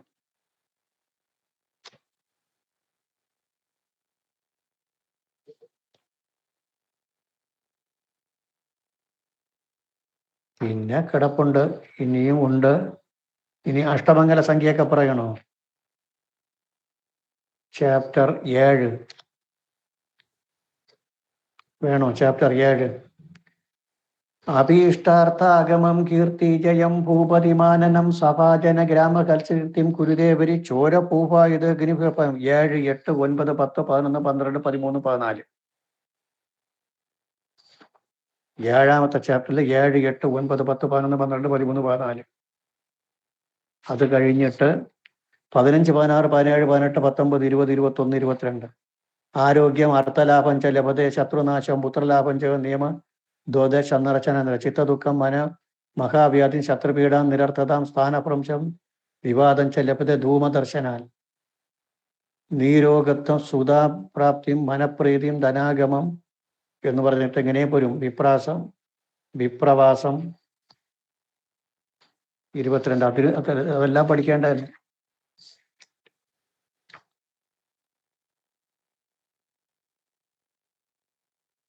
ഇനി 8-ാമത്തെ അധ്യായത്തിൽ 1, ഞാൻ എപ്പോഴും പറയുമല്ലോ, ഇന്നലെയും പറഞ്ഞു തോന്നുന്നു, ആരൂഢോദയ ലഗ്ന ഛത്ര പൃഷ്ടാംഗരാശയ ചന്ദ്രാധിഷ്ഠിത രാശിച്ച ചിന്ത്യ ഷഡ് പ്രശ്ന കർമ്മണി. 1-ാമത്തെ ശ്ലോകം. അത് കഴിഞ്ഞിട്ട് 4-ാമത്തെ ശ്ലോകം.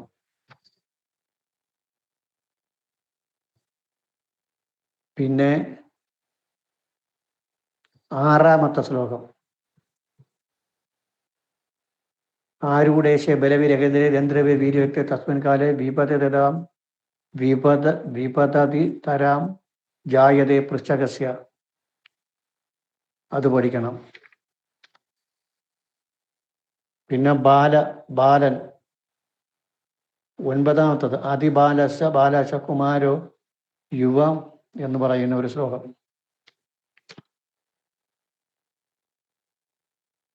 ബാക്കിയുള്ളതൊന്നും പഠിച്ചില്ലെങ്കിലും കുഴപ്പമില്ല. ബാക്കിയുള്ളത് അർത്ഥങ്ങൾ പഠിക്കണം, ശ്ലോകം പഠിച്ചില്ലെങ്കിലും പ്രശ്നമില്ല എന്നുള്ളതാണ്. അല്ലാതെ പഠിക്കണ്ടെന്നല്ല പറഞ്ഞു.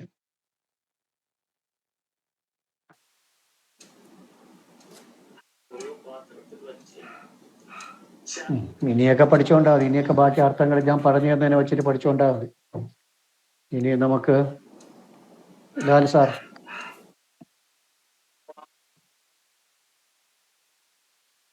ഇനി നമുക്ക് ക്ലാസ്സിനെ കുറിച്ച്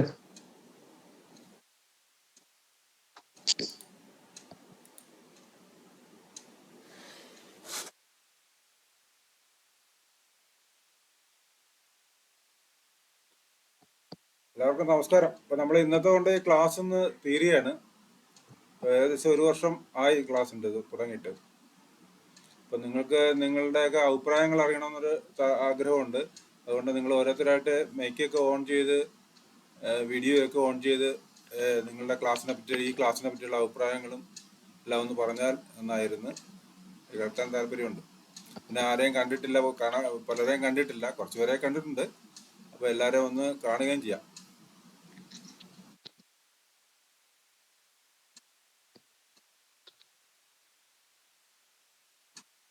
ഓരോരുത്തരായിട്ട് പറയാം.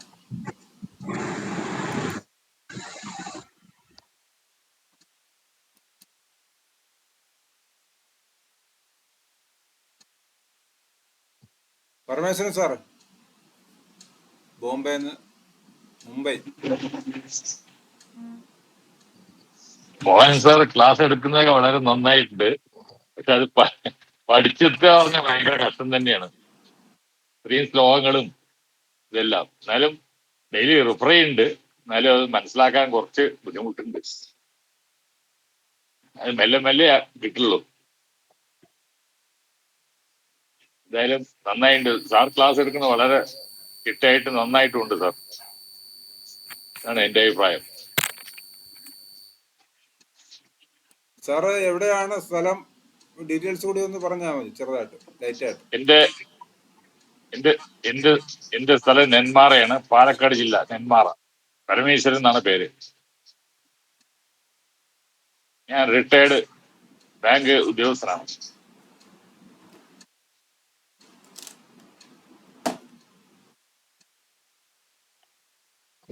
Okay sir.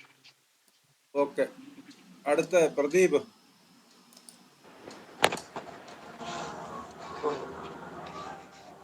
സാറേ, വീഡിയോ ഓടാവുന്നില്ല സാറേ. വീഡിയോയുടെ എന്തോ പ്രോബ്ലം ഉണ്ട്. സാറിന്റെ ക്ലാസ് വളരെ ലഘുവായതും വളരെ നല്ല രീതിയിൽ മനസ്സിലാക്കാൻ കഴിയുന്ന രീതിയിലുമാണ് സാറ് ക്ലാസ് എടുക്കുന്നത്. എന്നെ ബേസ് ചെയ്ത് എനിക്ക് ഒരുപാട് ഗുണങ്ങൾ ക്ലാസ്സിൽ നിന്ന് കിട്ടിയിട്ടുണ്ട്. കുറെ ഞാൻ ബേസും മറ്റു കാര്യങ്ങൾ കുറെ പഠിച്ചിട്ടുണ്ടായിരുന്നത് കൊണ്ടായിരിക്കാം, എങ്കിലും വളരെ എളുപ്പമായിട്ട് അത് ഗ്രാസ്പ് ചെയ്ത് നമുക്ക് പഠിക്കാൻ കഴിയുന്ന ഒരു നല്ല രീതിയിലുള്ള ക്ലാസ്സാണ്. നല്ലൊരു അനുഭവമാണ് എനിക്ക് ക്ലാസ്സിലൂടെ കിട്ടിയിട്ടുള്ളത്. വളരെയേറെ സന്തോഷമുണ്ട്. ഗുരുനാഥന് നന്ദിയും കടപ്പാടും അർപ്പിച്ചുകൊള്ളുന്നു. എല്ലാവിധ പ്രാർത്ഥനകളും നേർന്നുകൊള്ളുന്നു. അതോടൊപ്പം സാർ, ഈ പ്രശ്നമാർഗം സാർ ആര് എഴുതിയ പുസ്തകമാണ്? പ്രൊഫസർ രാമകൃഷ്ണ പിള്ളയുടെ പുസ്തകമാണോ സാർ ഇപ്പം റെഫർ ചെയ്തത്? രാമകൃഷ്ണ പിള്ള സാറിന്റെ മതി. അതെ, okay sir. Okay, thank you sir. Okay.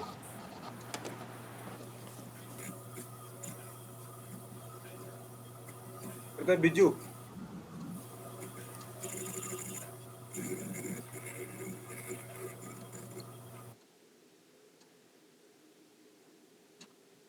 സാറേ നമസ്കാരമുണ്ട്. ഞാൻ സെക്യൂരിറ്റി കോയമ്പത്തൂരാണ്. നാട്ടില് ഷൊർണൂർ പൂനത്ര എന്ന് പറയും. എൻ്റെ പേര് ബിജു. ഞാൻ ഒരു വർക്ക്ഷോപ്പ് വർക്കായിട്ട് ഇവിടെ പോകുന്നു. പിന്നെ അമ്പലത്തിൽ പൂജയും കാര്യങ്ങളും ഉണ്ട്. പിന്നെ സാറ് മോഹൻ സാറ് ക്ലാസ് ഭയങ്കര ത്രില്ലിംഗ് ആയിരുന്നു. എന്താ പറയാ, ഇതുവരെ കിട്ടാത്ത കുറെ അനുഭവങ്ങൾ സാറിൽ നിന്നും പഠിക്കാൻ പറ്റി. ഇതിനൊരു സ്റ്റേജ് ഒരുക്കി തന്ന ലാൽ സാറിനും ോടും ഭയങ്കര നന്ദി പറയുന്നു. പ്രത്യേകിച്ച് മോഹൻ സാറിനോട് ഇങ്ങനെ ഇത്രയും ലഘുവായിട്ട് ഈ ക്ലാസ് പഠിപ്പിച്ച് തരാൻ പറ്റിയതിൽ ഭയങ്കര സന്തോഷമുണ്ട്. വേറെ ഒന്നും പ്രത്യേകിച്ചില്ല സാർ. മുരളീധരൻ സാർ. നമസ്കാരം സാർ. എൻ്റെ വീട് കോട്ടയത്താണ്. ഞാനൊരു റിട്ടയേർഡ് സർക്കാർ ഉദ്യോഗസ്ഥനാണ്. എനിക്ക് ജ്യോതിഷത്തിൻ്റെ ബാലപാഠങ്ങളൊക്കെ അറിയാമായിരുന്നു. ഈ സാറിൻ്റെ ക്ലാസ് വളരെ പ്രയോജനപ്പെട്ടു. പല കാര്യങ്ങളും ചില സജഷൻസ് ആയിരുന്നു. നമ്മൾ പഠിച്ച കാര്യങ്ങൾ കൂടുതൽ ശ്രദ്ധ കൊടുത്ത് ഒന്ന് മനസ്സിലാക്കാനായിട്ട് സാധിച്ചു. അതുപോലെ പുതിയ കാര്യങ്ങൾ മനസ്സിലാക്കാനും അതിൻ്റെ അർത്ഥതലങ്ങളിലേക്ക് പോകാനും സാധിച്ചു. പിന്നെ ഇത്രയൊരു വലിയ ഒരു സബ്ജക്റ്റ് ഇത്രയൊരു ചുരുങ്ങിയ സമയത്തിനുള്ളിൽ പഠിക്കുക, പഠിപ്പിച്ച് എടുക്കുക എന്നൊക്കെ പറയുന്നൊരു ആയാസമുള്ളൊരു കാര്യമാണ്. എങ്കിൽ പോലും ആ ഒരു പരിമിതിക്ക് ഉള്ളിൽ ഒതുങ്ങി നിന്നുകൊണ്ട് വളരെ തൃപ്തികരമായിട്ട് മോഹൻ സാറ് പഠിപ്പിച്ചു. അദ്ദേഹം ഒരു സ്ഥിതപ്രജ്ഞനെ പോലെ വികാരവിക്ഷേപങ്ങളൊന്നും ഇല്ലാതെ സംശയം ചോദിച്ചാലും ഒക്കെ ഒരു നല്ല രീതിയിൽ തന്നെ അദ്ദേഹം അത് പറഞ്ഞു തന്നു. അപ്പോൾ ഇത്തരം കാര്യങ്ങളിലൊക്കെയുള്ള ഒരു അറിവും പരിചയവും കൊണ്ടാണ് അദ്ദേഹത്തിന് അത്ര സാധിച്ചത്. തീർച്ചയായിട്ടും ഈ ഒരു ക്ലാസ് ഉപകാരപ്പെട്ടു, പ്രയോജനപ്പെട്ടു എന്നാണ് എൻ്റെ അഭിപ്രായം.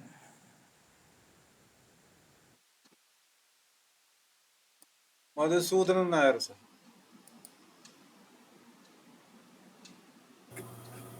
Good evening to everyone. ഞാൻ സ്റ്റേറ്റ് ബാങ്ക് ഓഫ് ഇന്ത്യയിൽ സർവീസിൽ നിന്ന് റിട്ടയർ ചെയ്ത് സമയം കഴിഞ്ഞാണ്. പ്രായം ആദ്യമുണ്ട്. എങ്കിലും ഇതിലുള്ള താല്പര്യം കൊണ്ടാണ് ഞാൻ ചേർത്തത്. 1-2 പ്രാവശ്യം യൂട്യൂബിൽ മോഹൻ സാറിൻ്റെ ക്ലാസ് ചേരുന്നതിന് മുമ്പ് കേൾക്കുകയുണ്ടായി. അതിനകത്ത് ഇൻട്രസ്റ്റ് ആയതുകൊണ്ടാണ് ഞാൻ ക്ലാസ്സിൽ ചേർത്തത്. വളരെ നല്ല ക്ലാസ്സുകളായിട്ടാണ് തോന്നി കാണുവാനും. നോട്ടുകളെല്ലാം വളരെ കോംപ്രിഹെൻസീവ് ആയിട്ടുള്ള നോട്ടാണ് തന്നിരുന്നത് സാറ്. ഒരു ക്ലാസ് മാത്രമേ ഈ പറഞ്ഞ പീരീഡിൽ എനിക്ക് അറ്റൻഡ് ചെയ്യാൻ പറ്റാവുള്ളൂ. ബാക്കിയെല്ലാ ക്ലാസ്സുകളും ഞാൻ അറ്റൻഡ് ചെയ്തിരുന്നു. ഞാൻ എറണാകുളത്ത് താമസിക്കുന്നു.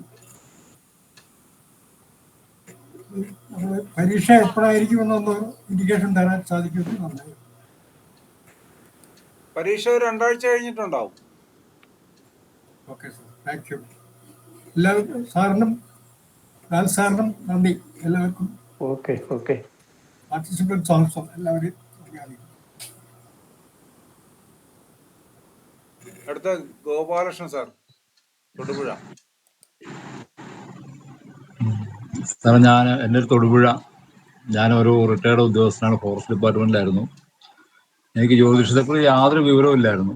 പക്ഷെ ഭയങ്കര ഇഷ്ടമായിരുന്നു, താല്പര്യമായിരുന്നു. അങ്ങനെ ഇരിക്കുമ്പോഴാണ് ഞാനിത് കാണുന്നതും ഇതിന് അപ്ലൈ ചെയ്യുന്നതും. നല്ല ക്ലാസ് ആയിരുന്നു. ഇപ്പൊ ഏതാണ്ട് ഒരു നല്ല അഭിപ്രായം, നല്ല ക്ലാസ് ആയിരുന്നു. വളരെ സന്തോഷമുണ്ട് പങ്കെടുത്തതിന്. സാറിന് വളരെ നന്ദി. സാറിന് ലാൽ സാറിനൊക്കെ നന്ദി സാർ.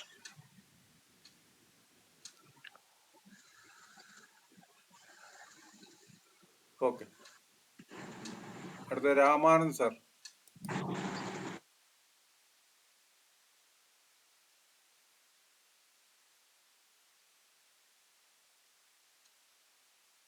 പുള്ളി ലെഫ്റ്റായി പോയെന്ന് തോന്നുന്നു. അങ്ങനെ. അടുത്ത ഷാജി. നമസ്കാരം സാർ. ഞാൻ കണ്ണൂർ ജില്ലയിലെ കൂത്തുറമ്പിനടുത്താണ്. സ്ഥാപനം നടത്തിയ പെൻഡുലം ക്ലാസ്സിൽ പങ്കെടുത്തിട്ടുണ്ടായിരുന്നു. ജ്യോതിഷം ഞാൻ ശ്രീലക്ഷ്മി ജ്യോതിഷാലയത്തിലാണ് ബേസിക് പഠിച്ചത്. അപ്പോൾ മോഹൻ സാറിൻ്റെ ക്ലാസ് അതിഗംഭീരമായിട്ട് എനിക്ക് തോന്നിയിട്ടുണ്ട്. കാരണം നമുക്ക് അവിടുന്ന് കിട്ടിയതിനേക്കാളും കൂടുതൽ അറിവുകളും കാര്യങ്ങളും എല്ലാം കിട്ടുന്നുണ്ട്. സാറിൻ്റെ പരിജ്ഞാനം കൊണ്ടായിരിക്കാം അത്. എന്തായാലും ക്ലാസ് നല്ല ക്ലാസ് ആയിരുന്നു. ഞാനത് വാസ്തു ആണ് കൈകാര്യം ചെയ്യുന്നത്. അതിന് ജ്യോതിഷവും ക്ലബ് ചെയ്തിട്ടാണ് ഞാൻ കാര്യങ്ങൾ മുന്നോട്ട് കൊണ്ടുപോകുന്നത്. അതുകൊണ്ട് തന്നെ എനിക്ക് വളരെ ഉപകാരപ്രദമാണ് ഈ ക്ലാസ്. എല്ലാവർക്കും നന്ദി. ഓക്കെ, അഞ്ജലി. നമസ്കാരം സാർ.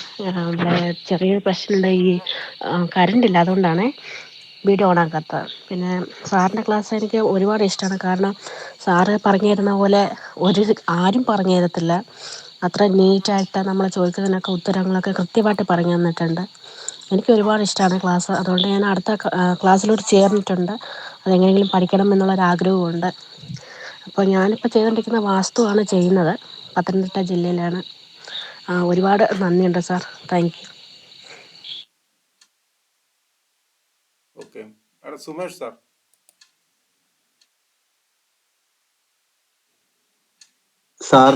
സാറിനെയൊക്കെ നേരിട്ട് വന്ന് കണ്ടിട്ടുണ്ട് ഞാൻ. സാറിനെയും കണ്ടിട്ടുണ്ട്, നമ്മുടെ മോഹന സാറിനെയും കണ്ടിട്ടുണ്ട്. ആദ്യമായിട്ട് പറയാനുള്ളതെന്ന് പറഞ്ഞാൽ കടപ്പാടാണ് സാർ. നിങ്ങളെപ്പോലുള്ളവരടുത്തുള്ള കടപ്പാടുകളാണ്. കാരണം ഈ കാര്യങ്ങളൊക്കെ മനസ്സിലാക്കാൻ കഴിഞ്ഞത് തന്നെ എനിക്ക് വലിയ ഭാഗ്യമാണ്. പണ്ട് തൊട്ട് തന്നെ എനിക്ക് ജ്യോതിഷത്തിൽ താല്പര്യങ്ങളുണ്ട്. അതുപോലെ തന്നെ ഓരോരോ സുഹൃത്തുക്കളെ ഇങ്ങനെ കിട്ടാറുണ്ട്. ജ്യോതിഷം അറിയാമെന്നുള്ള ആൾക്കാരെ, ആചാര്യന്മാരായിട്ടൊക്കെ അങ്ങനെ ബന്ധങ്ങളൊക്കെ വന്ന് കുറച്ച് കാര്യങ്ങളൊക്കെ അവരെ കൊണ്ടുള്ള സമയത്ത് നിന്നൊക്കെ അറിയാൻ കഴിഞ്ഞിട്ടുണ്ട്. ഞാൻ പിന്നെ ട്രാൻസ്പോർട്ടിൽ ഇപ്പൊ ഇറങ്ങി. പിന്നെ ട്രാൻസ്പോർട്ടിലായത് കാരണം തന്നെ ഇതിനൊന്നും വലിയ സമയമൊന്നും കിട്ടാറില്ല. എന്നാലിപ്പോ മോഹന സാറിന്റെ ക്ലാസ് എന്നൊക്കെ പറഞ്ഞു കഴിഞ്ഞാൽ വളരെ നല്ല ക്ലാസ് ആയിട്ട് തോന്നുന്നു. പഠിക്കുന്നതിന് ഇനി ആഗ്രഹമുണ്ട്. ഇനി മനസ്സിലാക്കണമെന്നും കാര്യങ്ങൾ അറിയണമെന്നൊക്കെ ഒത്തിരി ഉണ്ട്. പിന്നെ കുറച്ചുകൂടെയൊക്കെ സംശയങ്ങൾ ചോദിച്ചൊക്കെ അറിയണമെന്നൊക്കെ ഉണ്ട്. പിന്നെ വീഡിയോ ക്ലാസ് ആകുമ്പോൾ എല്ലാം ഒരു പരിധിയിലേ വരുന്നുള്ളൂ.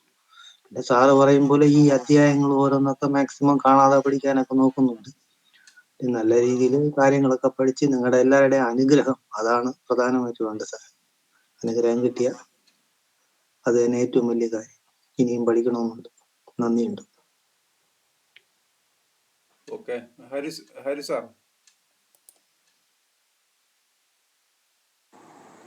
നമസ്തേ സാർ.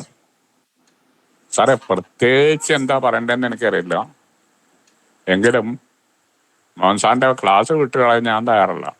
ഞാൻ നാളെ മുതൽ വീണ്ടും പഠിക്കാൻ വരിക. കാരണം എനിക്ക് എങ്ങനെയും ആ പഠിത്തത്തിലേക്ക് വീണ്ടും വീണ്ടും എൻ്റെ മനസ്സ് ചെല്ലുന്നുണ്ട്. അതുകൊണ്ട് തന്നെ അത് പഠിക്കുക എന്നുള്ളത് എനിക്കൊരു ആഗ്രഹമായിട്ട് വരികയാണ് ഇപ്പോൾ. പിന്നെ ഞാനതിൽ നിന്ന് എന്തൊക്കെ നേടാനുണ്ടാകും, അതുകൊണ്ടായിരിക്കാം എന്ന് വിശ്വസിക്കുന്നു. എന്തായാലും മോഹൻ സാറിന്റെ ക്ലാസ് എനിക്ക് വളരെയധികം ഗംഭീരമായിട്ടാണ് തോന്നുന്നത്.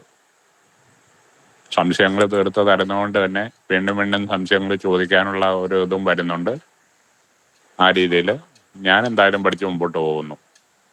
നന്ദി. ഓക്കെ, മണി സാറ്.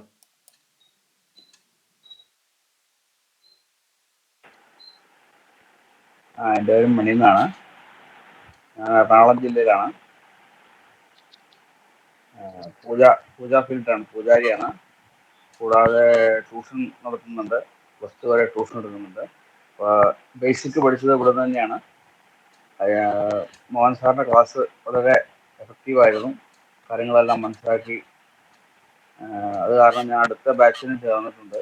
ജാതക പുസ്തകമാണ് ക്ലാസ് ചെയ്തിട്ടുണ്ട്. 2 പേർക്കും പ്രത്യേകം നന്ദി അറിയിക്കുന്നു, ഇതൊരു പ്ലാറ്റ്ഫോം ഉണ്ടാക്കി തന്നതിന്.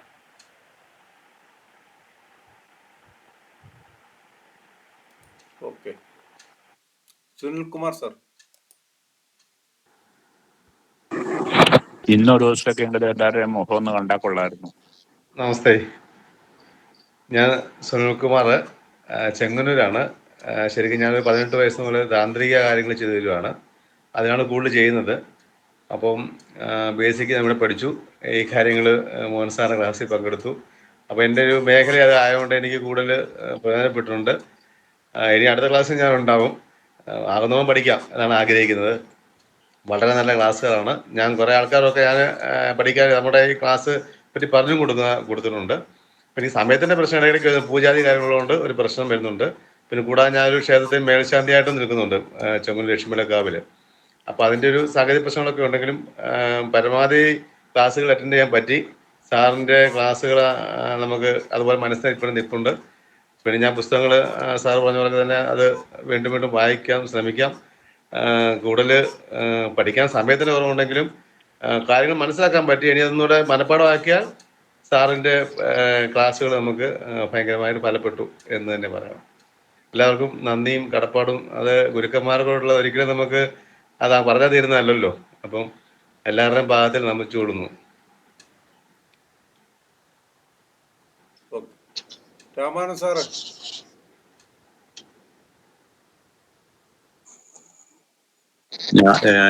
ഞാനും എറണാകുളം ജില്ലയിലാണ്, തോറ്റാനിക്കരയാണ് വീട്. ഇപ്പൊ ഒരു ലോഡ്ജിലായിരുന്നു ജോലി. ഇപ്പൊ ഞാൻ ഈ മാർച്ച് മുതൽ ജോലി ഉപേക്ഷിച്ച് നിൽക്കുവാണ്. ക്ലാസ് രണ്ടുപേരുടെയും ക്ലാസ്, ഇതിനു മുമ്പ് നടന്ന ക്ലാസ്സും ഈ ക്ലാസ്സും എനിക്ക് ഇഷ്ടപ്പെട്ടു. അടുത്ത ക്ലാസ്സിലും ചേർന്നിട്ടുണ്ട്. അപ്പൊ നന്നായിട്ട് നടന്നു പോകുന്നു എന്ന് വിചാരിക്കുന്നു. ക്ലാസ്സിനെ കുറിച്ച് എനിക്ക് മോശം അഭിപ്രായം ഒന്നും പറയാനില്ല. എല്ലാവർക്കും ധന്യവാദം.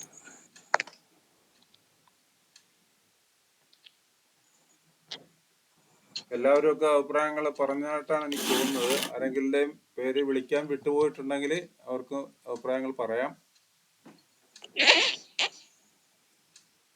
ഓക്കെ. അപ്പൊ ഇനി നമുക്ക് ഈ പിന്നെ കബഡിയൊക്കെ നമ്മൾ കബഡിയും പലയൊക്കെ ഈ അടുത്ത പൂജയ്ക്ക് കൊടുക്കും. അതിന് മുമ്പായിട്ട് വേണമെങ്കിൽ നമ്മൾ ഡയറക്റ്റ് ക്ലാസ് വെക്കുന്നുണ്ട്. കബഡിയും പലയും ഉള്ളവർക്ക് വേണമെങ്കിൽ അതിൽ പങ്കെടുക്കാം. എങ്ങനെ വെച്ചാൽ കബഡിയും പലയും എങ്ങനെ ഉപയോഗിക്കണമെന്നും അതിന്റെ മന്ത്രങ്ങൾ ഏതൊക്കെയാണെന്നും ഒക്കെ അത് നേരിട്ടുള്ള ക്ലാസ്സിലേ പറഞ്ഞു തരാൻ പറ്റത്തുള്ളൂ.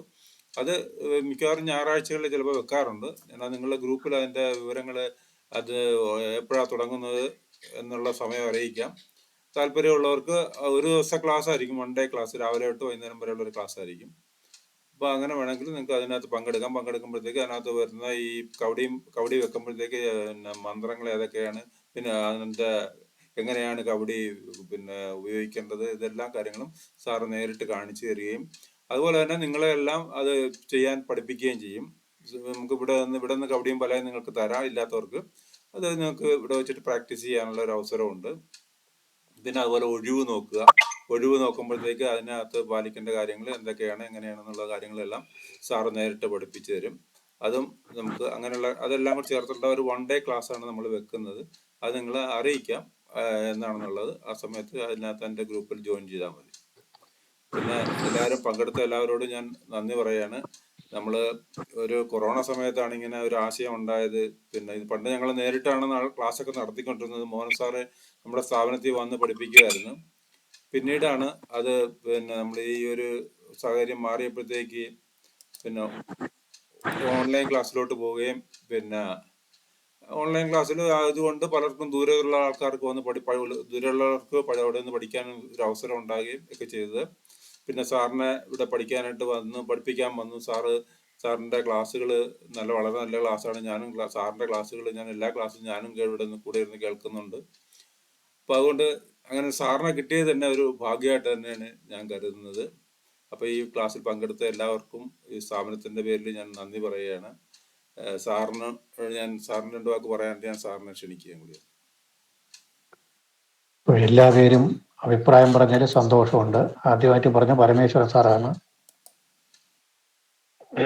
നല്ല നെന്മാറ റിട്ടയർഡ് ബാങ്ക് ഉദ്യോഗസ്ഥനാണ് സാർ പറഞ്ഞത്. മോഹൻ സാറിന്റെ മുഖം ശരിക്കും കാണുന്നില്ല. ഒന്ന് ക്യാമറ അഡ്ജസ്റ്റ് ചെയ്ത് വെച്ചാൽ നന്നായിരുന്നു. ശരി. പരമേശ്വരൻ സാറ് ബാങ്ക് ഉദ്യോഗസ്ഥനാണെന്ന് പറഞ്ഞു. നെന്മാറയൊക്കെ എനിക്കറിയാം. ഞാൻ പാലക്കാട് ജോലി ചെയ്തിട്ടുണ്ട്. നെന്മാറയാകുമ്പോൾ ചിറ്റൂർ താലൂക്കാണെന്ന് തോന്നുന്നു. ചിറ്റൂർ താലൂക്കല്ലേ? അതെ സാർ. അതുവഴിയൊക്കെ വന്നിട്ടുണ്ട്. അതുവഴി കോയമ്പത്തൂരൊക്കെ പോയിട്ടുണ്ട്. ചിറ്റൂർ താലൂക്കിൽ എവിടെ കുറച്ച് ദിവസം ജോലി ചെയ്തു. ചിറ്റൂര്, പാലക്കാട്, മണ്ണാർക്കാട്, അട്ടപ്പാടി എല്ലാം അടിച്ച് കറങ്ങിയിട്ടുണ്ട്. സാറിന് പറഞ്ഞതിന് സന്തോഷമുണ്ട്. അത് കഴിഞ്ഞ് പ്രദീപ് ക്ലാസ് സിമ്പിളായിരുന്നു. എന്നൊക്കെ പറഞ്ഞു. പിന്നെ പ്രശ്നമാർഗം അദ്ദേഹം ചോദിച്ച ഒരു ചോദ്യമുണ്ട്, പ്രശ്നമാർഗത്തിൽ ഏത് ബുക്ക്? അത് രാമകൃഷ്ണ ഉള്ള സാറിൻ്റെ ബുക്ക് മതി, അതാണ് കുറേ നല്ല ബുക്ക്. ഇദ്ദേഹവും നല്ല അഭിപ്രായം പറഞ്ഞു. പിന്നെ ബിജു കണ്ണൂര് പൂജാരിയാണ്, ക്ലാസ് നന്നായിരുന്നു എന്ന് പറഞ്ഞു, നല്ല അനുഭവമായിരുന്നു എന്നും പറഞ്ഞു, സാറ് സന്തോഷമുണ്ട്. കണ്ണൂരല്ല, കോയമ്പത്തൂരാണ്. കോയമ്പത്തൂർ, ഷൊർണൂർ, കണ്ണൂരല്ല, ഷൊർണൂരാണ് സ്വന്തം സ്ഥലം. അതെ അതെ ഇപ്പൊ താമസിക്കുന്ന കോയമ്പത്തൂരാണ്, പൂജാരിയാണെന്ന് പറഞ്ഞു. അതെ സാർ അതെ. അത് കഴിഞ്ഞ് Muraleedhara sir Kottayam, retired government സർവൻ്റാണ്, ക്ലാസ് പ്രയോജനം ഉണ്ടായി എന്ന് പറഞ്ഞു, നന്നായിട്ട് മനസ്സിലാവുന്നുണ്ട്. പിന്നെ ക്ഷമയുണ്ടെന്നും പറഞ്ഞു, സന്തോഷം. ക്ഷമയുണ്ടാകുന്നത് പൂർവ്വകാലത്ത് അധ്യാപകനായിരുന്നു, അത് കഴിഞ്ഞ് നെയ്യാറ്റിൻകരയുള്ള ഫേമസ് ആയിട്ടുള്ള ഒരു പാരലൽ കോളേജിൽ അധ്യാപകനായിട്ട് ഒരു 10-12 വർഷം പഠിപ്പിച്ചു. ജോലി കിട്ടിയപ്പോഴും അതിൽ രഹസ്യമായിട്ട് തുടർന്ന് പൊയ്ക്കൊണ്ടിരുന്നു. സർക്കാർ ജോലി ഒടുവിൽ റവന്യൂ ഡിപ്പാർട്ട്മെൻറ്റിലായി. അധ്യാപകനെ വിട്ടിട്ട് റവന്യൂ ഡിപ്പാർട്ട്മെൻറ്റിൽ സൂപ്രണ്ട് പോസ്റ്റ്, ഡെപ്യൂട്ടി തഹസിൽദാർ പോസ്റ്റിനാണ് റിട്ടയർ ആയത്. അപ്പോഴങ്ങനെ ടീച്ചിങ്ങിലുള്ള താല്പര്യമാണ്. അവിടെ നിന്ന് ട്യൂഷൻ ഫീൽഡൊക്കെ ആകുമ്പോൾ വളരെ ക്ഷമയുണ്ടെങ്കിലേ പറ്റുള്ളൂ, അല്ലെങ്കിൽ പിള്ളേർ തള്ളിയിട്ട് പോകും. അപ്പോഴങ്ങനെ പഠിച്ചതായിരിക്കുമെന്ന് തോന്നുന്നു. ഞാൻ അറിഞ്ഞും കൊണ്ട് ചെയ്യുന്നതല്ല, അങ്ങനെ വരുന്നതാണ്. ശരി, എന്തായാലും പറഞ്ഞാൽ സന്തോഷമുണ്ട്. പിന്നെ Madhusoodanan sir SBI retired, YouTube വഴിയാണ് ക്ലാസ്സിനെ കുറിച്ച് ആദ്യമായിട്ട് കണ്ടതെന്ന് പറഞ്ഞു. ശരി, പിന്നെ താല്പര്യമുണ്ട്, നോട്ടൊക്കെ തരുന്നത് നന്നായിരുന്നു. എക്സാമിനേഷൻ്റെ കാര്യം ചോദിച്ചു, എക്സാമിനേഷൻ സാർ അറിയിക്കും, എറണാകുളത്താണ് താമസമെന്നും പറഞ്ഞു. പിന്നെ ഗോപാലകൃഷ്ണൻ സാറ്, അത് വന്നിട്ട് ഫോറസ്റ്റ് ഡിപ്പാർട്ട്മെൻറ്റിലെ ഒരു ഉയർന്ന ഒരു ഉദ്യോഗസ്ഥൻ, എൻ്റെ ഒരു സ്റ്റുഡൻ്റാണ്. വളരെ, ഞാനിപ്പോൾ ആളൊരു പേര് പറയുന്നില്ല, ടോപ്പ് ലെവലാണ്. പ്രൈവറ്റായിട്ട് ഇങ്ങനെ ചോദിക്കാറുണ്ട്, പഠിക്കാറുണ്ട്, നല്ല ക്ലാസ്സാണെന്ന് പറഞ്ഞു, സന്തോഷമുണ്ട്.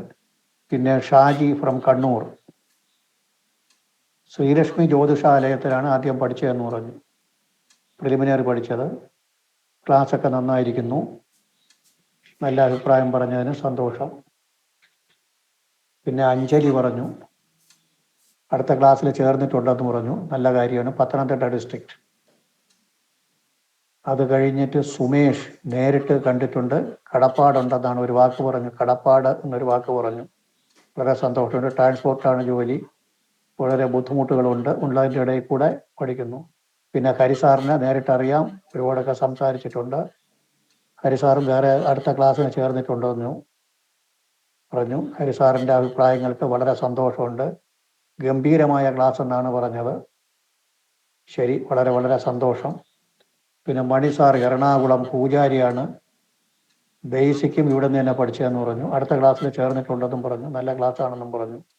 സുനിൽ കുമാർ ഫ്രം ചെങ്ങന്നൂർ തന്ത്രിയാണ്, അടുത്ത ബാച്ചിനും വരുമെന്ന് പറഞ്ഞിട്ടുണ്ട്, മേൽശാന്തി. പിന്നെ രാമനാഥൻ സാർ എറണാകുളം ചോറ്റാനിക്കര ഒരു ലോഡ്ജിലാണ് ജോലി എന്ന് പറഞ്ഞു, ജോലി ഉപേക്ഷിച്ചു, ഇപ്പമില്ല, അടുത്ത ക്ലാസ്സിൽ ജോയിൻ ചെയ്തിട്ടുണ്ടെന്ന് പറഞ്ഞു. ഇങ്ങനെ അഭിപ്രായം പറഞ്ഞവർക്കൊക്കെ വളരെ സന്തോഷം. ഒരു കാര്യം കൂടെ പറയാനുള്ളത്, നിങ്ങളുടെ അഭിപ്രായത്തിനാണ് നമ്മൾ ഏറ്റവും കൂടുതൽ വില കൊടുക്കുന്നത്. നിങ്ങൾ എത്രത്തോളം നല്ല ക്ലാസ് എന്ന് പറയുന്നുവോ അതിനേക്കാൾ നന്നായിട്ട് അടുത്ത് പഠിപ്പിക്കാൻ ശ്രമിക്കും, അതാണ് നമ്മുടെ പ്രത്യേകത. നല്ല എന്ന് പറഞ്ഞുകൊണ്ട് ഉഴപ്പുന്ന പരിപാടിയേ ഉണ്ടാവില്ല. ഇപ്പോൾ സാധാരണയായിട്ട് ഒരാളിനെ കുറിച്ച് നല്ല അഭിപ്രായം പറഞ്ഞു കഴിഞ്ഞാൽ അങ്ങ് ഉയർന്നു പോവുക, അങ്ങനെയൊന്നുമല്ല.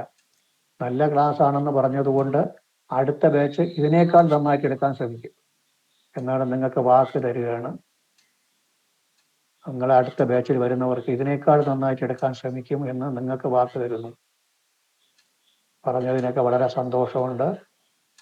ജ്യോതിഷം എന്ന് പറയുന്നത് പഠിക്കാൻ ബുദ്ധിമുട്ടുള്ള സബ്ജക്റ്റ് ഒന്നുമല്ല, നമ്മളൊന്ന് ശ്രമിച്ചു കഴിഞ്ഞാൽ പഠിക്കാം. പിന്നെ 1-2 അഭിപ്രായം വന്നു, തുടക്കത്തിൽ നല്ല പ്രയാസമാണ്. ഈ പ്രയാസം എന്ന് പറഞ്ഞ ആള് അത് ശരിക്കും പഠിക്കുന്നു എന്നർത്ഥം. അതിനെക്കുറിച്ച് നന്നായിട്ട് ചിന്തിച്ച് ഡീപ്പായിട്ട് ചിന്തിക്കുമ്പോഴാണ് ആ പ്രയാസം ഉണ്ട് എന്ന് തോന്നുന്നത്. ഒന്നും പഠിക്കാത്തവർക്ക് നിറകുടം തുളുമ്പൂല എന്ന് പറയും. കുടത്തിനകത്ത് വെള്ളം ഉണ്ടെങ്കിൽ നിറച്ചിരുന്നാൽ തുളുമ്പൂല, കുടത്തിനകത്ത് ഒരു തുള്ളി വെള്ളം ഇല്ലെങ്കിലും തുളുമ്പൂല. കുറച്ച് വരുമ്പോഴാണ് കുറേ വെള്ളം അതിനകത്തിരിക്കുമ്പോൾ അങ്ങോട്ടും ഇങ്ങോട്ടും കിടന്നടിക്കുന്നത്. അപ്പോൾ നമ്മൾ പഠിച്ചു തുടങ്ങി, കുറേയൊക്കെ പഠിച്ച് ഗ്രഹിക്കാൻ തുടങ്ങി എന്നർത്ഥം. ഗ്രഹിക്കാൻ തുടങ്ങുമ്പോഴാണ് ഈ ടൈറ്റ് തോന്നുന്നത്. അത് വളരെ നല്ലതാണ്, അതിൽ സംശയിക്കേണ്ട. പഠിക്കണം, പഠിത്തം വിടരുത്. ഇത് ഞാനൊക്കെ പഠിച്ചു എന്ന് പറഞ്ഞു കഴിഞ്ഞാൽ റവന്യൂ ഡിപ്പാർട്ട്മെന്റിൽ വില്ലേജ് ഓഫീസറായിട്ടും തഹസിൽദാരുമായിട്ടൊക്കെ ജോലി ചെയ്യുന്ന സമയത്ത് ഇത് പഠിക്കുക, ഇതിൻ്റെ MA എഴുതുക, ഇതിൻ്റെ PhDക്ക് എഴുതുക എന്ന് പറഞ്ഞാൽ എങ്ങനെ എന്ത് കഷ്ടപ്പെട്ടിരിക്കുമെന്ന് ആലോചിച്ച് നോക്കണം. ഒന്ന് ആലോചിച്ച് നോക്കിയാൽ മനസ്സിലാവും. അപ്പോഴത്രയും ഒന്നും നിങ്ങൾക്ക് കഷ്ടപ്പാടില്ല. നമുക്കൊന്നും ഇങ്ങനെ ഒന്നും ആരും പറഞ്ഞൊന്നും തന്നിട്ടില്ല. ഒരു പ്രാവശ്യം വായിച്ചുകൊണ്ട് അങ്ങ് പോകും. അതിനെ വച്ച് നോട്ട് എഴുതി എൻ്റെ ബുക്കൊക്കെ എടുത്ത് പുസ്തകം എടുത്ത് നോക്കിക്കഴിഞ്ഞാൽ ആരും കൈ കൊണ്ട് തൊടുവില്ല. ആ ബുക്ക് കുത്തി കുറിച്ച് വെച്ചിട്ടുണ്ട്.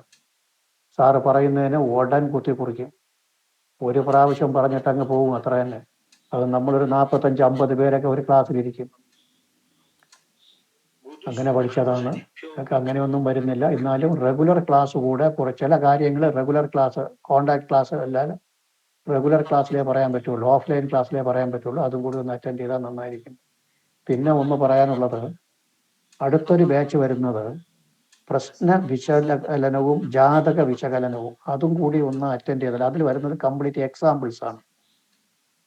എക്സാമ്പിൾസ് പറയുമ്പോൾ ഈ റൂൾസ് എല്ലാം പറഞ്ഞേ എക്സാമ്പിൾസ് പറയുള്ളൂ. അതും കൂടെ ഒന്ന് അറ്റൻഡ് ചെയ്താൽ ഇത് ഒരുവിധം പൂർത്തിയാവും. പിന്നെ നിങ്ങൾക്ക് ജ്യോതിഷാലയം തുടങ്ങാനുള്ള ഒരു സെറ്റപ്പ് ഉണ്ടാവും. അതുകൂടെ ഒന്ന് ചെയ്താൽ നല്ലത് എന്നൊരു അഭിപ്രായമേ ഉള്ളൂ. കുറച്ചുപേര് ജോയിൻ ചെയ്തിട്ടുണ്ടെന്ന് പറയുന്നു. ജോയിൻ ചെയ്താൽ നല്ലത്. പിന്നെ നിങ്ങളുടെ ബാക്കിയുള്ള സൗകര്യം കൂടി നോക്കിക്കൊള്ളണം. എന്നാലേ ഇത് പൂർത്തിയാവുള്ളൂ. അല്ലെങ്കിൽ ഇത് കുറച്ച് ആകുകയേ ഉള്ളൂ. നമ്മൾ കുറേ റൂൾസ് പഠിച്ചതേ ഉള്ളൂ. അതിൻ്റെ എക്സാമ്പിൾസ് ഒരുപാടായില്ല. ഒരു 10-100 എക്സാമ്പിളെങ്കിലും ഇട്ട് പഠിക്കണം. വലിയ കുടുംബ പ്രശ്നങ്ങൾ വയ്ക്കുന്നത് എങ്ങനെ, ചെറിയ പ്രശ്നം വയ്ക്കുന്നത് എങ്ങനെ, അതുപോലെ ജാതകം എങ്ങനെ അനലൈസ് ചെയ്യാം, ഏത് എന്നുള്ളതൊക്കെ കൂടി പഠിക്കുന്ന ഒരു ക്ലാസ് കൂടി ഉണ്ട്. അതുകൂടി പഠിച്ചാൽ നന്നായിരിക്കുമെന്നൊരു അഭിപ്രായമുണ്ട്. ബാക്കിയൊക്കെ നിങ്ങളുടെ അഭിപ്രായം. എന്തായാലും എല്ലാവർക്കും കൺഗ്രാജുലേഷൻസ്. പിന്നെ അനുഗ്രഹം ഉണ്ടാകണമെന്ന് 1-2 പേർ പറഞ്ഞു. അനുഗ്രഹം എപ്പോഴും ഉണ്ടാകും, തീർച്ചയായിട്ടും. ഞാൻ മെനഞ്ഞാന്നും കഴിഞ്ഞ ആഴ്ച ഞാൻ പഠിപ്പിച്ച ഒരു സ്റ്റുഡൻറ്റ് പുതിയ ജ്യോതിഷാലയം തുടങ്ങി. അതിൻ്റെ ഉദ്ഘാടനമായിരുന്നു. അപ്പോൾ അതിലൊക്കെ നമുക്ക് ഭയങ്കര സന്തോഷമാണ്. നമ്മൾ പഠിപ്പിക്കുന്നവരൊക്കെ ജ്യോതിഷാലയം ഇട്ട്, അതും ഒരു പ്രധാനപ്പെട്ട ഒരു ടൗൺ ഏരിയയിലാണ്, ഒരു നല്ലൊരു സെൻറ്ററിൽ ജ്യോതിഷാലയം ഇട്ട് എന്നെ വിട്ടാണ് ഉദ്ഘാടനം ചെയ്യിച്ചത്. എനിക്കതിൽ ഭയങ്കര ഒരു മടിയൊക്കെ ഉണ്ടായിരുന്നു. നമ്മൾ അതിലേക്കുള്ള പ്രാപ്തി ആയോ എന്നുള്ള ഒരു ഇതൊക്കെ ഉണ്ടായിരുന്നു. എൻ്റെ ഗുരുനാഥന്മാരൊക്കെ ജീവിച്ചിരിക്കുന്നു, അപ്പോൾ നമ്മളത് ചെയ്യാമോ, നിർബന്ധിച്ചെങ്കിൽ എന്നെ വിട്ടാണ് അവർ ചെയ്യിച്ചത്. അതിലൊക്കെ നമുക്ക് വലിയ സന്തോഷമാണ്. എല്ലാവരും നല്ല ജ്യോത്സ്യന്മാരായി മാറണം, എല്ലാവരും അറിയപ്പെടണം എന്നാണ് എനിക്ക് എൻ്റെ അനുഗ്രഹ ആശംസകൾ എപ്പോഴും ഉണ്ടാകും. അതിന് ആരും ഭയപ്പെടണ്ട. Okay, thank you very much. Thank you sir. Thank you. Thank you sir. Thank you. അടുത്ത ക്ലാസ്സിൽ ഞാൻ ചേർന്നുണ്ട് സാർ. ഓക്കെ, നിങ്ങളുടെ ഈ ഗ്രൂപ്പിൽ എല്ലാവരും തുടരണം. കാര്യം എന്തെങ്കിലും പുതിയ ക്ലാസ്സുകൾ തുടങ്ങുന്നത്, എന്തെങ്കിലും കാര്യങ്ങളെല്ലാം നമ്മളെ ഈ ഗ്രൂപ്പിലായിരിക്കും അറിയിക്കുന്നത്. അതുകൊണ്ട് ഇപ്പോൾ ആരും ഈ ഗ്രൂപ്പിൽ നിന്ന് ലെഫ്റ്റായി പോകണ്ട. പിന്നെ 2 ആഴ്ച കഴിഞ്ഞിട്ട് നമ്മൾ പരീക്ഷ വെച്ചിട്ടുണ്ട്. അതിൻ്റെ ഡീറ്റെയിൽസും എല്ലാം ഈ ഗ്രൂപ്പിൽ ഇടുന്നുണ്ട്. ആ പരീക്ഷ കഴിഞ്ഞിട്ടാണേലും നിങ്ങളെല്ലാവരും ഈ ഗ്രൂപ്പിൽ തന്നെ തുടരുക. പുതിയ ക്ലാസ്സുകൾ തുടങ്ങുമ്പോഴത്തേക്ക് ഇതിനെ അറിയിക്കും. പിന്നെ ഈ ക്ലാസ്സുകൾ തന്നെ റിപ്പീറ്റേഷൻ ക്ലാസ് ഒക്കെ വരും. അപ്പോൾ അതിലൊക്കെ വേണം നിങ്ങൾക്ക് ചേരാം. അതൊക്കെ നിങ്ങൾ പകുതി ഫീസൊക്കെ തന്നു കഴിഞ്ഞാൽ അതങ്ങനെ ചേരാനുള്ള ഒരു അവസരമൊക്കെ ഉണ്ട്. എല്ലാ ഡീറ്റെയിൽസും നമ്മൾ ഇനി എന്തെങ്കിലും ഉണ്ടെങ്കിൽ നിങ്ങളെ ഈ ഗ്രൂപ്പിലായിരിക്കും ഇനി അറിയിക്കും. ഈ ഗ്രൂപ്പിൽ ഇന്ന് ആരും ലെഫ്റ്റായി പോകേണ്ട ആവശ്യമില്ല. പിന്നെ ഈ ക്ലാസ്സിൽ പങ്കെടുത്ത എല്ലാവർക്കും ഒരിക്കൽ കൂടി ഞാൻ നന്ദി പറയുകയാണ്. പ്രത്യേകിച്ച് മോഹൻ സാറിന് നന്ദി പറയുന്നു. എല്ലാ വ്യക്തികളോടും നന്ദി പറയുന്നു. നന്ദി, നമസ്കാരം. നമുക്ക് ഈ ക്ലാസ് ഇന്നിപ്പോൾ ഇവിടെ അവസാനിപ്പിക്കാം. ഓക്കെ, നമസ്കാരം സാർ. നമസ്കാരം. Good night sir. നമസ്കാരം.